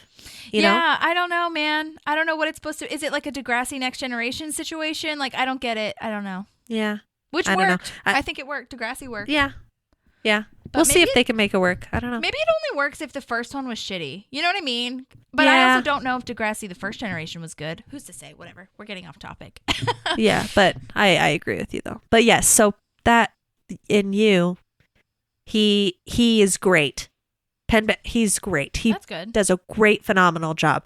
But you're right. It's hard to watch when you're like, this is not who you were to me. Yeah, I'm sure. I'm sure it takes some Yeah. getting used to. Okay, Taryn Westbrook, the waitress, she was also in Inland Empire, This Is Us, and The Morning Show, which is great, and I need to get an Apple TV subscription to watch the rest of that. She's also been in over 100 commercials, so you've probably seen her. Huh. Wow. But anyway, so I'm going to play these, and they, again, it's Sleazy Tom, so fair warning that it is a little bit, like, stupid and dumb, but I don't care. I mean, I do care. You get what I'm saying. Okay, here we go. Yes. So, Kim, what do you think? Should we go scarf shopping later today? Oh, I have a boyfriend, so Maybe it's time you get a man friend. that's funny. I got that line from Ben Roethlisberger. Who? Ben Roethlisberger? Wasn't he suspended for sexual assault? I don't know. I don't follow baseball. Oh, my brain. Oh, my brain. So bad? That's so bad. Ben Roethlisberger. Yeah, you explain. I don't know who that is. Okay, he was a quarterback for the Pittsburgh Steelers. And in our household, we call him Ben Rapisberger because he raped someone and didn't get convicted for it. So then he got to continue to play fucking football. No. So, yeah. So we do not like him in this household for many reasons. Yes, get But, out of here. yes. Okay, well, I'm glad they cut that then. So, yeah. Like, that's bad. so he's basically saying I got this from, yeah. So, and then he's like, I don't know anything about baseball. He doesn't play baseball. Which he doesn't I'm play sure he baseball. did at some point in Oh, his life, Tom, but you he dumbass. played in the NFL. Yeah. Okay, he played glad in they the cut NFL. that. Taryn did a great Yes, job, also though, where she glad. was like, Oh, that's funny. Because can I be Yeah. honest with you? I don't know. Maybe it was because it was late at night when I was watching the deleted scenes or something. But I didn't get it at first. Of like boyfriend, maybe it's time for a man, not a boy, like a man friend. Yeah. And I was like, oh, you're stupid. That's dumb. Yeah. Anyway, okay. Then there's a second deleted scene, which I think is a tiny bit better, but not by much, I'm sure. So let's go ahead and play that one. Anything to drink? How sweet is your iced tea? It's actually not that sweet. Oh, well, if I need it any sweeter, I'll just mix you in. Sugar. Okay. I got that from a book of vintage pickup lines from the 50s. So basically, Oh, bad I think idea. these were alts, basically. And Yeah. he was just like, I think the point was that he was getting all of these pickup lines from like awful resources from the Yeah. 50s when women The didn't 50s. matter and were property. Okay, cool. You know what Yeah. I mean? Gross. Bad. Yeah, bad. Real bad. So I'm glad they cut those, but it wasn't Taryn's fault that the writing was problematic. Yeah, no, 100%. And I thought she played it so well. Yeah. Like, because what else do you do? What else Okay. do you do? Yeah, you just walk off. Yes. Well, anyway, I thought that was really interesting to me, and I'm glad that they did cut the first one. Thank you for explaining that. I didn't know that about what's his ass. I didn't look that up. So, Yeah, anyways. that's okay. It's, he. You know, a lot of people think he didn't do it, but, you know, and I wasn't a football fan when it happened. I just know from Ivan and Connor, Yeah. who explained it to me, and I'm like, Abby, but if you're even being accused of it, and there's a, you know, Yeah. I don't know. Yeah. I have Well, and it feelings didn't sound about like they would really, I mean, not that I know everything, but it didn't sound like they really researched it either or like investigated it, I mean. So, Yeah. anyway. No. Yeah. Well, Okay. he doesn't play anymore. He retired. So Okay. Good riddance. All right. yeah. So now we're at the food and stuff. And to me, it literally looks like a 7-Eleven parking lot. That, yes, accurate. It's a very tiny parking lot. I don't know if you noticed, but all the cars in the parking lot have California license plates. No, I did not. Not Indiana. Oh my God. I want to see that. Wait, where? Oh my God. Wait, food and stuff. I'm It's right scrubbing before back. they walk, right before the first scene in there. Okay. Oh my God. That is such a good catch because I would not have noticed that. Oh my God. Okay. I'm just going to keep playing it because every time I try to like put 10 seconds ahead, it won't let me meet there or like go to the actual place. Yeah, Well, yeah. anyway, that's crazy. I do think it's funny also because it kind of reminded me of the dollar store. Oh, wait. Oh, pause. Oh my God, you're right. Look at all those California license plates. Great catch. Love that so much. Thank you. Oh my God, great. It's just quick enough, though. Yeah, totally. I want to That know what I store feel like this they didn't was, feel like they 'cause had it's to. Clearly, food and stuff is clearly, you know, superimposed over that thing. Yeah. That's hilarious. Okay, good job. Yeah. Proud of you. Yeah, it looks like a 7-Eleven parking lot, which is so funny to Yeah. me. But no, it Well, reminds me of that the... fits. Oh, go ahead. That fits the vibe of food and stuff, though, I feel like. I do too. And like you said, the dollar store. Yeah, because the Yeah. dollar store at my home, it's kind of nice actually. It's weird. There's like a lot of frozen foods and like they do sell wine there and some beers and they have like cute little like trinkets and things like that. And my mom, like if she ran out of eggs or something, will definitely go to the dollar store and get eggs. So I mean, I feel like that's very this vibe. Yeah. Although Oh, I yeah. am disappointed though, this is stupid, but I'm kind of disappointed that food and stuff is not food and stuff. It's food and all spelled out stuff on this sign. That What would have been a missed cool vibe opportunity. because grain and simple and food and stuff. Yeah. Yeah.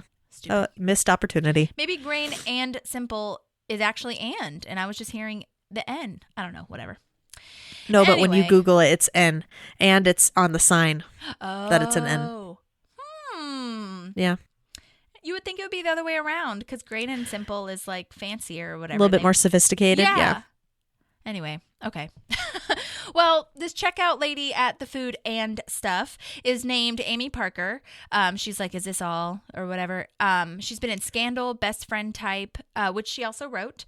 Something called SEAL Team, which I feel like I've heard of. I think it's a movie, but I never watched it. And then a bunch of other stuff. So I really liked her vibe. I liked the outfit that they chose for her was also very vibey as far as like, well, I was going to say Midwestern, but I feel like it'd be any store like that where you have your apron on and then like kind of a cardigan Baggy that's dark t-shirt. colored, you know what I mean, over it. Yeah.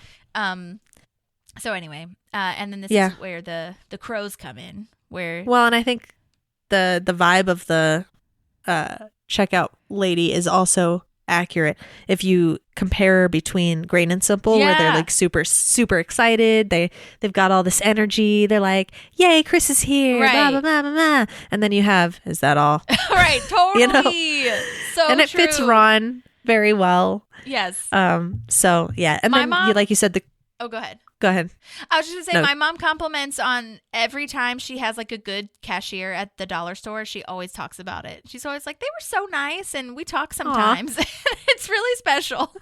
I love it. I know. That's cute. That means a lot to her then. I know. Well, it really does. It makes a huge difference to her and to me sometimes, but for her especially, she always thinks it's really nice when like she's shown kindness, and she will show kindness right back. You know what I mean? Yeah. But Big deal. it's definitely, like you said, vibey as far as like, I don't want to be here. Can you just get your stuff? Yeah. But Why yeah, does April crows. need these crows? Why? I don't know. She just likes them. She thinks they're cool. Yeah. Decoration for their house, I guess. Yeah, guess so. $2 each, not bad. Right. Not bad. Good deal, says Ron. Yeah. Yeah. I love his line, food and stuff is where I get all of my food and most of my stuff. Right. Exactly. The delivery is great too. I butchered it, but No. I think, yeah, it was really good. Okay. Now I'm back at the restaurant if you are. yes. Okay. This is where Leslie's like, so what was all your past relationships about then? Because apparently it leads me to believe that they were talking about like, you know, attractiveness and whatever. And she was like, well, like Wendy, Lucy, all those things, you just like the shape of their boobs and that's it. Yeah. And Tom's like, no, like what is even going on? Like Tom catches on, like what's happening, spill the beans. And then Leslie, you know, he kind of like turns into, again, the sleazy Tom when Leslie, you know, confesses what's going on. And he's like, you want to date me? Oh my God. He does his little Tom face. The Tom face. Which is hilarious. But also Yes. I'm like, Tom, stop it. But anyway, I love this song that he does, though. It's such a fun character episode for Tom, especially with this kind of line that he has, like, dating in the day, dating in the night, in the night. dating every day because he's keeping it Dating tight. in the night. Oh my God, I have such a deleted scene for you. It's very similar to John Ralphio's deleted scenes of songs. They let Tom / Aziz just kind of riff. I think they gave him quite a bit of, you know, guidance and script writing or whatever, but he did so much, and I just wanted to share it with you because I think it's really funny. And it is long, like I said, so just bear with me. That's okay. What? Yeah. Are we gonna? Yeah. Yeah. Your body. What? Yeah. Are we gonna? Yeah, girl. Your body. Yeah. Sweat off your body. Sweat off my body. Yeah. Turkey semi. Butternut squash. Yeah. Yeah. What? Yeah. Are we gonna do it? Yeah. Right here on the table. Right here on this table. Yeah. Your body, girl, is making me crazy. The sweat off your body. The sweat off my body. Yeah. Yeah. Yeah. Yeah. What? Leslie and Tom, they are now dating. They're making love everywhere. Stop saying that. Their bodies all over each other's bodies. You're gonna make me sick. Stop. Making love in the car. On the floor, in the kitchen, anywhere there's enough room for their bodies. Okay, hilarious. To make love. All right. Leslie and Tom making love all day. Their bodies all over each other's bodies. Oh my God. They're making love in the car. Stop. On the floor. Stop. In the kitchen. That's it. Oh my gosh. Just he acts so excited. Like, It's like he caught her in a secret. It's like he caught Yeah. her in something that he never wanted, or she never wanted anyone to find out about. But Yeah. it's just so funny. You could definitely tell in some of those that they were both breaking, especially Leslie. Like you could see her back was to camera, but she was like trying to look down and stuff. And so they did a great job, I feel like, of editing, just cutting him off, because it does make it seem like he's going to go on for a long time when they cut him off. Yeah. You know what I mean? in the middle of a restaurant. Yes. A nice restaurant. Oh my God. It's just insane. There's also, I was going to show you, I'll play it. I was going to say, there's also this, like, really, like you said, in a restaurant, it's very awkward. I'll just play this really fast. Ladies and gentlemen, I have a small announcement to make. What are you doing? Leslie, will you marry me? Shut up. He does that in front of everybody. Oh my gosh. Shut up. Shut I love up. That. I know. I love that so much. Their whole like boss-employee dynamic relationship situation is very strange. It is very strange. She has no control over him. No. But I do love that she can tell him to just shut up, and it's really funny. Yeah. Anyways, so that was a little Tom break of deleted scenes. I was so surprised at how many deleted scenes there were of him. This was really, I feel like I said at the beginning, I as much as a Tom is stupid, Aziz really pulled it out of the park, I feel. You know what I mean? Yeah. Knocked it out of the park, his delivery and everything. Yeah. Okay, do you have anything before we go back to the office? No, I'm ready for that. Okay. So back at the office, Tom is messing with her and saying like he found apartments for them to live in together. Also, did you notice that she has her keyboard on top of her agenda book? I didn't She's know. like, she has her keyboard on top of the book typing. And I'm like, that can't be comfortable or like effective, but whatever. No. It's a weird catch for me. That is very interesting. I love this in movies. I think it's so funny that they put this as a comedy, like satire moment. If like romantic comedies, when like someone's staring off into the distance or getting mad or something like that, he's like, "What's wrong? Where'd you go?" I love that. Where'd you go? But you're right here because you went somewhere different in your brain. It's just so funny to me. Come back to me. Come back to me. Yeah. Stupid. Oh my God. And then he makes it so much worse by continuing this joke in the health initiative meeting with Ben. Because he says him and Leslie will lead this meeting together because of their deep spiritual connection. And Ben's like, WTF. And this is so unprofessional it's to so me. unprofessional. I was noticing this too, especially like Leslie is trying so hard to keep it together. She's saying her ideas like we could do office yoga in a chair at our desk. We could do a pedometer competition, which by the way, Great idea. I was going to say, I love those ideas. Yeah. Pedometer competition is great. She came with her A game today. Totally. And Tom is just staring at her with these googly eyes. And she says, anything to get the heart rate up. Then this is where he crosses the line. This is a cross line. Big line. This is a cross line, sir. And you need to go to HR immediately. Okay? Yeah. He says, what else gets your heart rate up? This is my thing. Is doing it. Talking about sex with my boss. That's the thing. Like doing it, I feel like is, not so much. I mean, it is. We're on the line. You're on the line. You're towing over it, and then actually directly saying sex with my boss. Like, but the thing about it is that they don't know. Nobody else knows that he's just fucking with her. You know what I mean? They think he's serious. That's the problem. So bad. Like he's making a joke, but he's not. No one else knows it's a joke, but besides him and Leslie. And I think if this was like them hanging out in the communal area, just chilling with Donna and Jerry and April, like the sex line, no. But before that, just making the googly eyes and being like, we have a connection, that kind of stuff. It wouldn't bother me as much. But you guys are in a work meeting. You're not there to hang out. You're with Ben, who's technically all of your bosses. Yeah. It makes me so uncomfortable. And I think I feel like he deserves a write-up for that. So awful. And she obviously, this ticks her off and pushes her buttons. So she kind of manhandles him and throws him out of the meeting, keeps being a jackass and like egging her on. And then she kisses him, which is wild. I think if you were to be a first time watcher of this, but kind of just shut him up and shock him and prove a point and stuff. And it's I don't know if that would have been my go-to. I know, same here. I think the first couple of times when I watched this, I was like, I don't understand why that happened.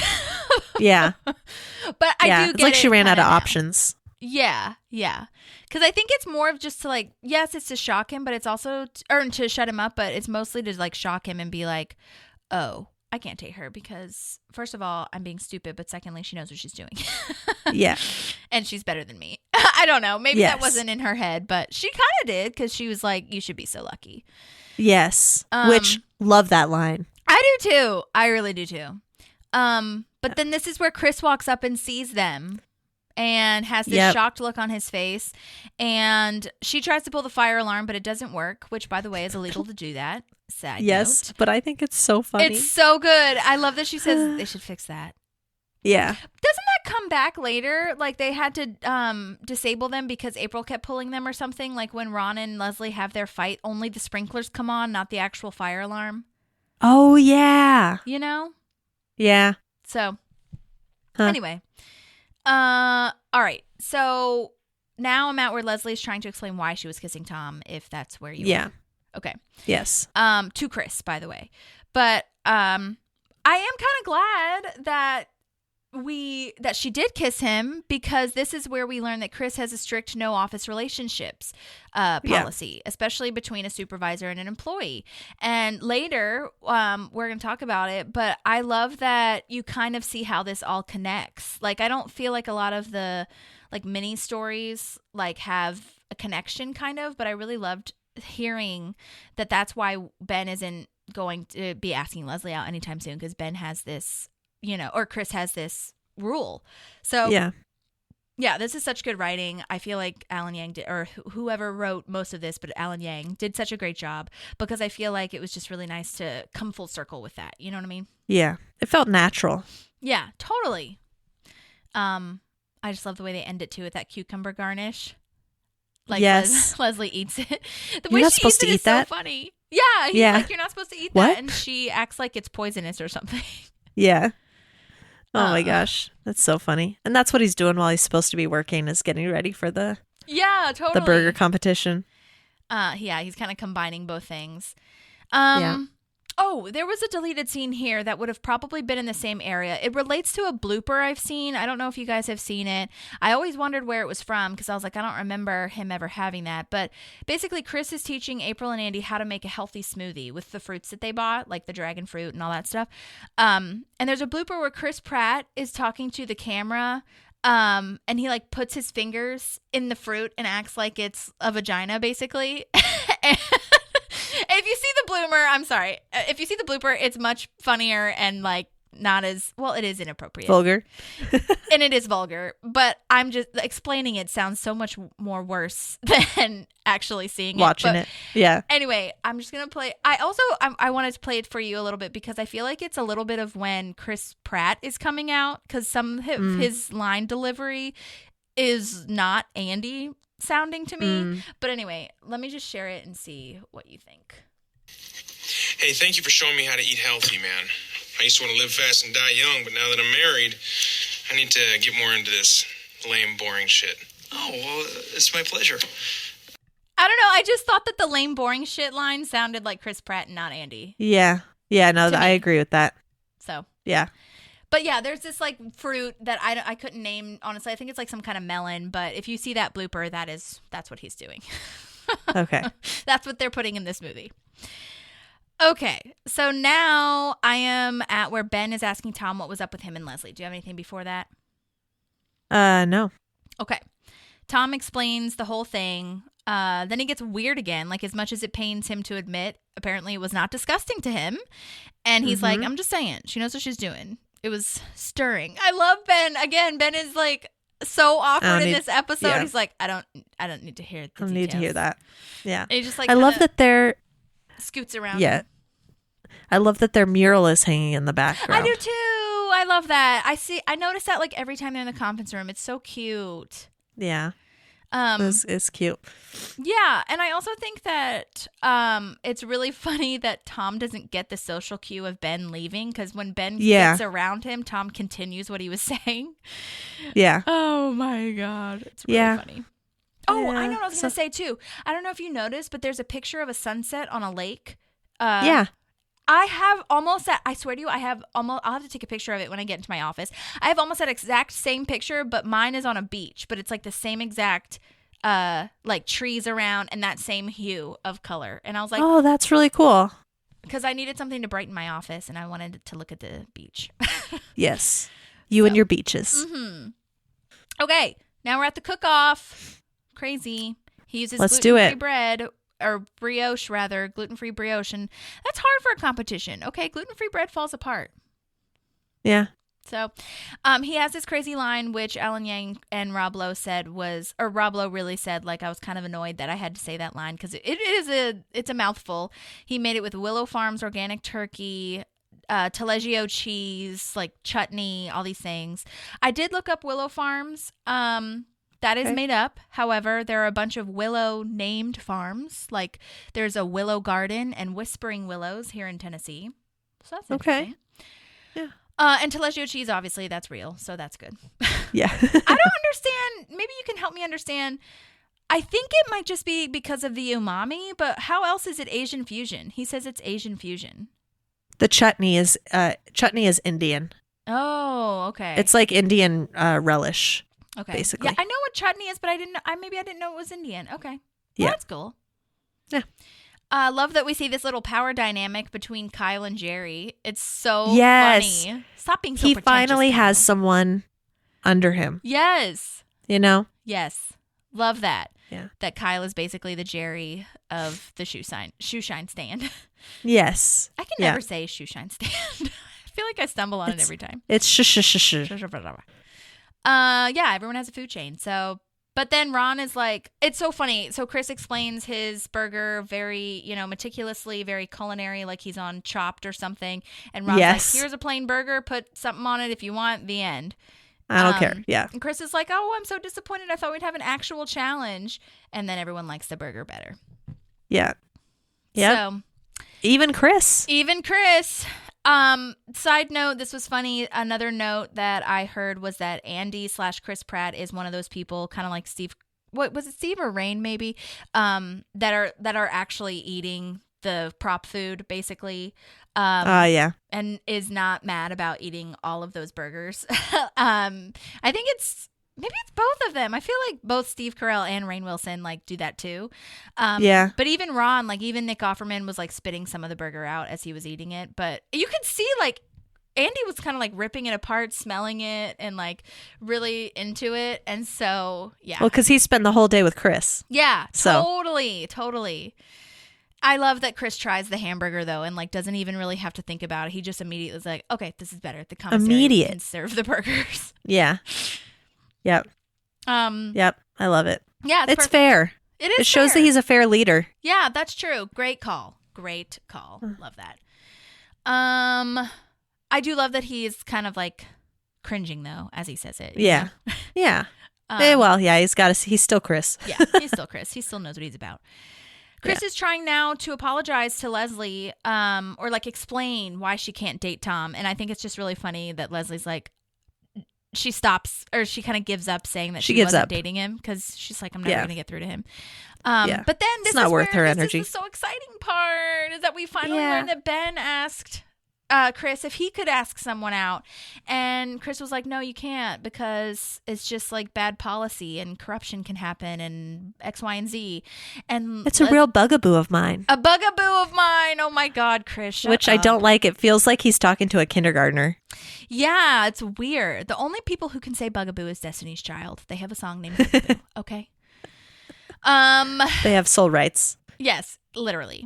But it's so cute. It's just so precious. And Leslie tries to find out who he tried to ask out, but Chris said he didn't ask, and it doesn't matter because it's irrelevant. You know what I mean? Mm-hmm. But I wanted to cry at the happiness of this next scene. It's so precious. Leslie finds this out, and then it's okay, we'll be chill, but let's now I know that I'm still gonna pursue Ben. And still talk to him or whatever, and says because she doesn't have the rejection piece now. Yeah, exactly. Which she had in the beginning. Yes, exactly. So she's like, he probably was trying to ask me out, and so she asks Ben if she can say the rest of her ideas, and he wants to meet at the wildflower mural. Yeah, it's so full circle, and I'm sure that it was, but did you notice when they're laughing in that kind of montage thing when they're eating and there's a voiceover, it just looks like Amy Poehler and Adam Scott are just laughing in real life, which they probably are, and it's such good chemistry. Yeah, I feel like there was no written script for that, and they were just told to hang out. Yeah, I'm sure. You know? Yeah. Yeah. I love this little voiceover thing where she's like, the online dating isn't for me, and she says she's going to keep what she has. It's what'd she compare it to? Pyramid or something? What's behind door 1 or what's behind door 2? Oh, I'm yeah. going to keep Make a deal or something like that. Yeah. I love what she says though. She like jokes us out and says, "I'm gonna make it work with Tom," and then she's just kidding. Really precious. Yeah, it's good. Okay. Well, did you have anything before we get to the tag? No. Okay. Well, this tag is where Leslie's like, "Okay, be honest. How do we get matched?" And we learn that Tom makes 26 profiles, each designated to match with a certain type of woman. That's sleazy. You can't trust anybody on these dating sites. I agree, because what are you going to do? He's going to go and act like someone he's not. Exactly. For these different women. So his intention isn't to find someone he's really going to click with. No. It's to get ladies. Yes. So annoying. Also, he's eating pop chips, which is really funny to me and cute. And the water bottle that he's drinking is Ice Lillian, which many moons ago we talked about how that was a fake water company. Mm-hmm. So that's fun. Friendly reminder. Yes. Oh, and honestly, okay, I wrote this down. You can tell me if you disagree, but I kind of feel like the fact that he can have that many profiles is Who's Your Mate's fault. Oh, I agree with that. Especially I mean, there's no way. Did he really start 26 different emails to have that hooked up to? Right. And like, you could probably be telling that all those pictures were the same person, right? Right. Yeah. Even if they were different pictures, you could tell that it was him and everyone, I would hope. Yeah. They need to have the quality control, okay? Yeah. No, that's 100% the website's fault. I agree with you. Okay. Well, it's kind of Tom's fault for trying it, but at the same time, they should have caught it. It's Tom's fault first and foremost. Yes. Always. Correct. And then we learned that Tom N. Haverford, the N stands for nerds. He has one from like A to Z or whatever the hell, and each of the middle initials stand for something, and the N stands for nerd. And he Tom N. Haverford collects globes, and books are his favorite movie, which I love that line. I think it's really funny. Yeah. And accurate. And then Donna kisses Tom to shut him up because Leslie's like, every time I want you to shut up from here on out. Yeah. I think it's really funny. Yeah. That's good. I don't know what my favorite line is, if I'm being honest. I didn't highlight any because they're all so good. I might just have to keep it at chicky parm and keep it simple. Chicky. You know, we could do that this week and have people write in their favorite shortening of Tom's things. Oh, yeah, I can make a poll. That's true. Yeah. Did you have a favorite line, though? I think I wrote a couple down that I really liked. Let me see if I can go back and find which one. Because I think I mentioned which one was my favorite. Yeah. There were so many. I really, really like I think the delivery of, this is where I get all of my food and most of my stuff. Oh, yeah. But it's not like a funny line. Go-Go-Mobile too. Yeah, Go-Go-Mobile was my favorite Tom thing.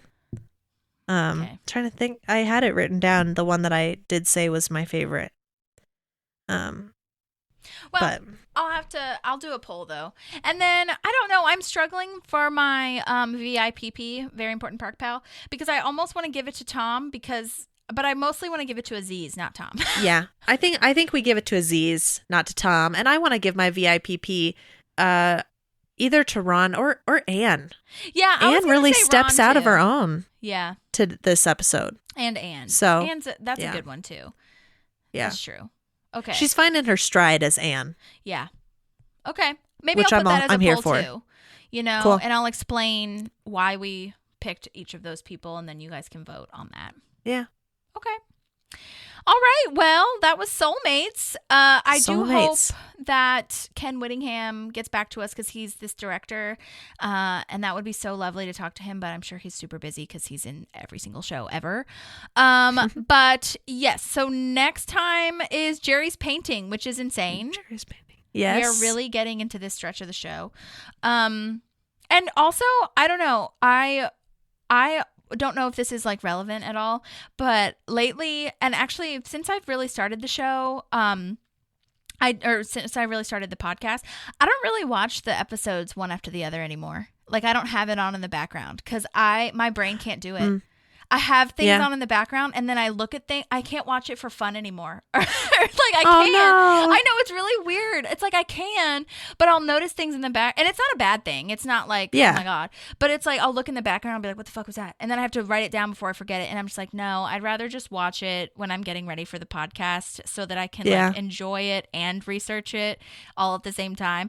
But now I feel like I can start. I haven't tried this yet, but I feel like I can start from season 1 on to where we are now. You know what I mean? Because now I don't have to analyze them anymore. But knowing me, I'm going to look at them and be like, oh, I missed that. What did we miss? Yeah.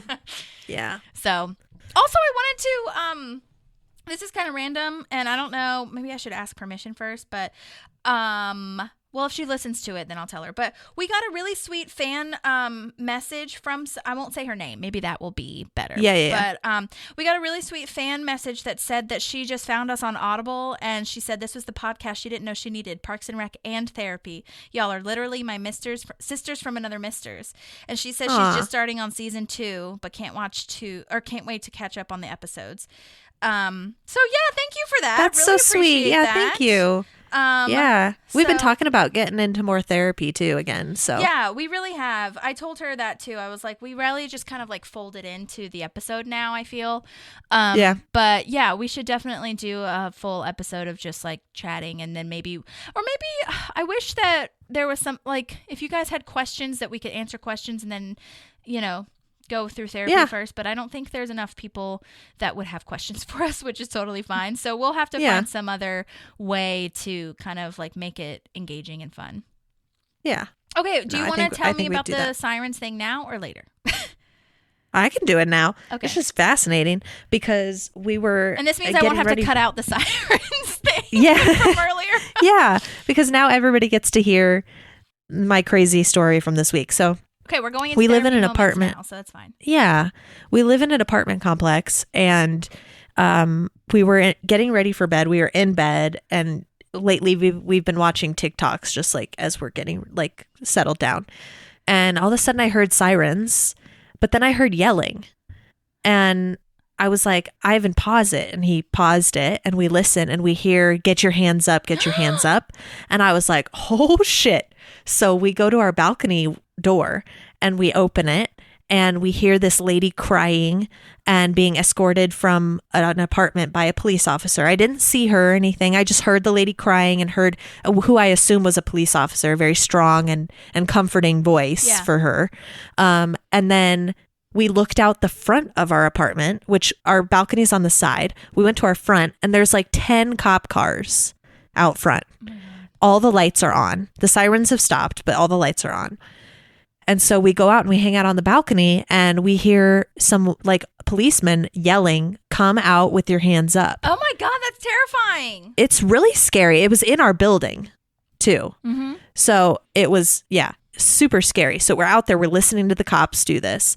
They're screaming. This probably lasts 20 minutes where they're yelling, put your hands up, giving him some time, come out unarmed. So that's when we realized, okay, I think he's got a weapon.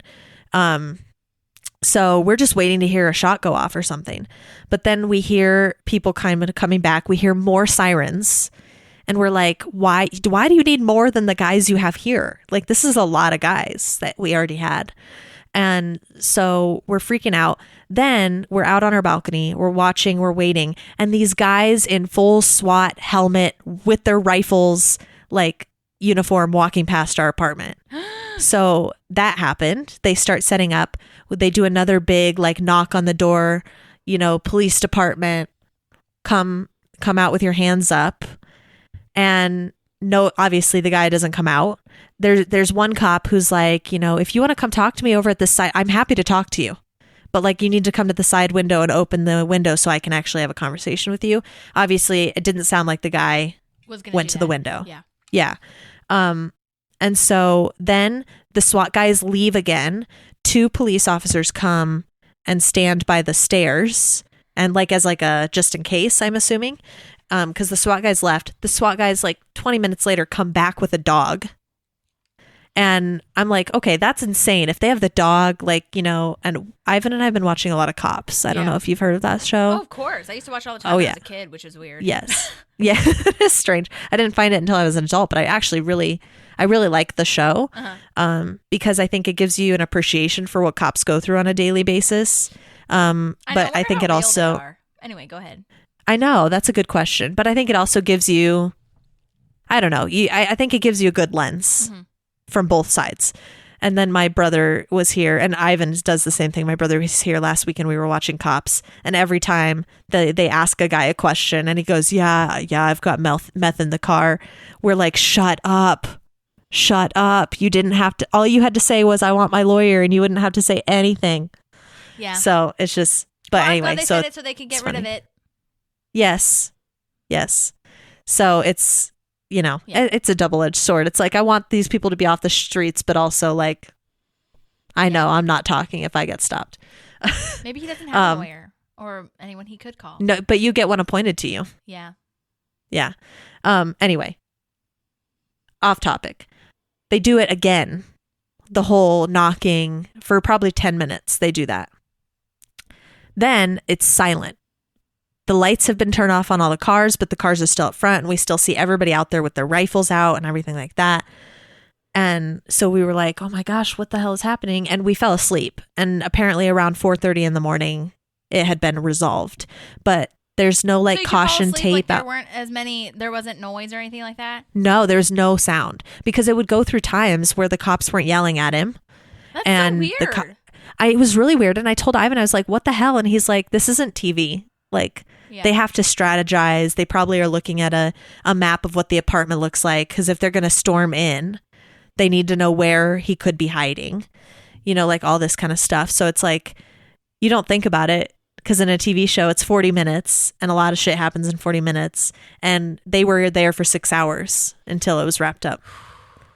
So we don't know who it was. Oh, okay. You just... No. I mean, our assumption is that he barricaded himself inside, and that the woman that came out of the apartment told them that he had weapons. And that's why they were so strong on the outside. I wonder if it was like a drug thing or an assault thing, or it was a domestic abuse call. Oh no. So that's awful. Yeah, and there's a baby in the house. So I think the wife or girlfriend left with the baby. That's what it sounded like. I don't know if they would have waited that long if there's a kid in there. I don't know. Yeah. I really don't know, but I was like, it was fascinating, but we didn't go to bed till like 2:00 in the morning because That we were really awful. And the fact that it was in your building too. Was it like close, like a couple doors down or whatever? Yeah, so we like in the building, we're on the end over here. These are 2 3-bedroom apartments here, and then in the middle there's 2-bedroom apartments. There's 3 levels, and then 3-bedroom apartments on the other end, and we're all in one building, and they were in one of the 2-bedroom apartments in the middle of the building. Wow. So yeah, it was pretty close. And they didn't shoot anybody random. Yeah. No, I didn't hear any shots go off, and there was no caution tape around the apartment, which tells us that they probably didn't have to shoot. Yeah. So yeah, I'm assuming he came out willingly, hopefully at some point. But I'm texting my mom through all this, and Ivan's taking video, and so we send her some of the video. She's like, "Get inside! I don't know why you're outside." And then 2 seconds later, she'll be like, "What's happening now?" I'm like, "I can't tell you what's happening if I'm not outside." Yeah. Like I can't hear anything. Oh my god. So that's funny. Yeah. Wow, that was stressful. It was very stressful. Yeah. Yeah, because we had no idea what was happening. We didn't know what the cause was. So. Well, so at the time, do you think the guy actually came out? Did you already say that? Yeah, that would be my assumption. Because usually if shots are fired, it then turns into a crime scene. Right. So. Oh, God. And then they would have it roped off and everything. I hope the woman and the baby are okay. I hope so, too. That's the part that broke my heart, is like, usually this kind of stuff would fascinate me and be like, what can I learn? Like, what are they doing? What's happening? I'm intrigued. But, when you have people like whose lives are really in danger. That part sucks really bad. Ugh. Well, sorry all around. Yes. Yeah. But it's tough stuff. Yeah. So. Well, okay. Thank you guys for listening to our little moment. And I guess we'll see you next time. Let us know if there's anything else that you have in mind that you'd like to have researched or whatever. But thanks for listening to Soulmates, and we'll see you next time. See you next time.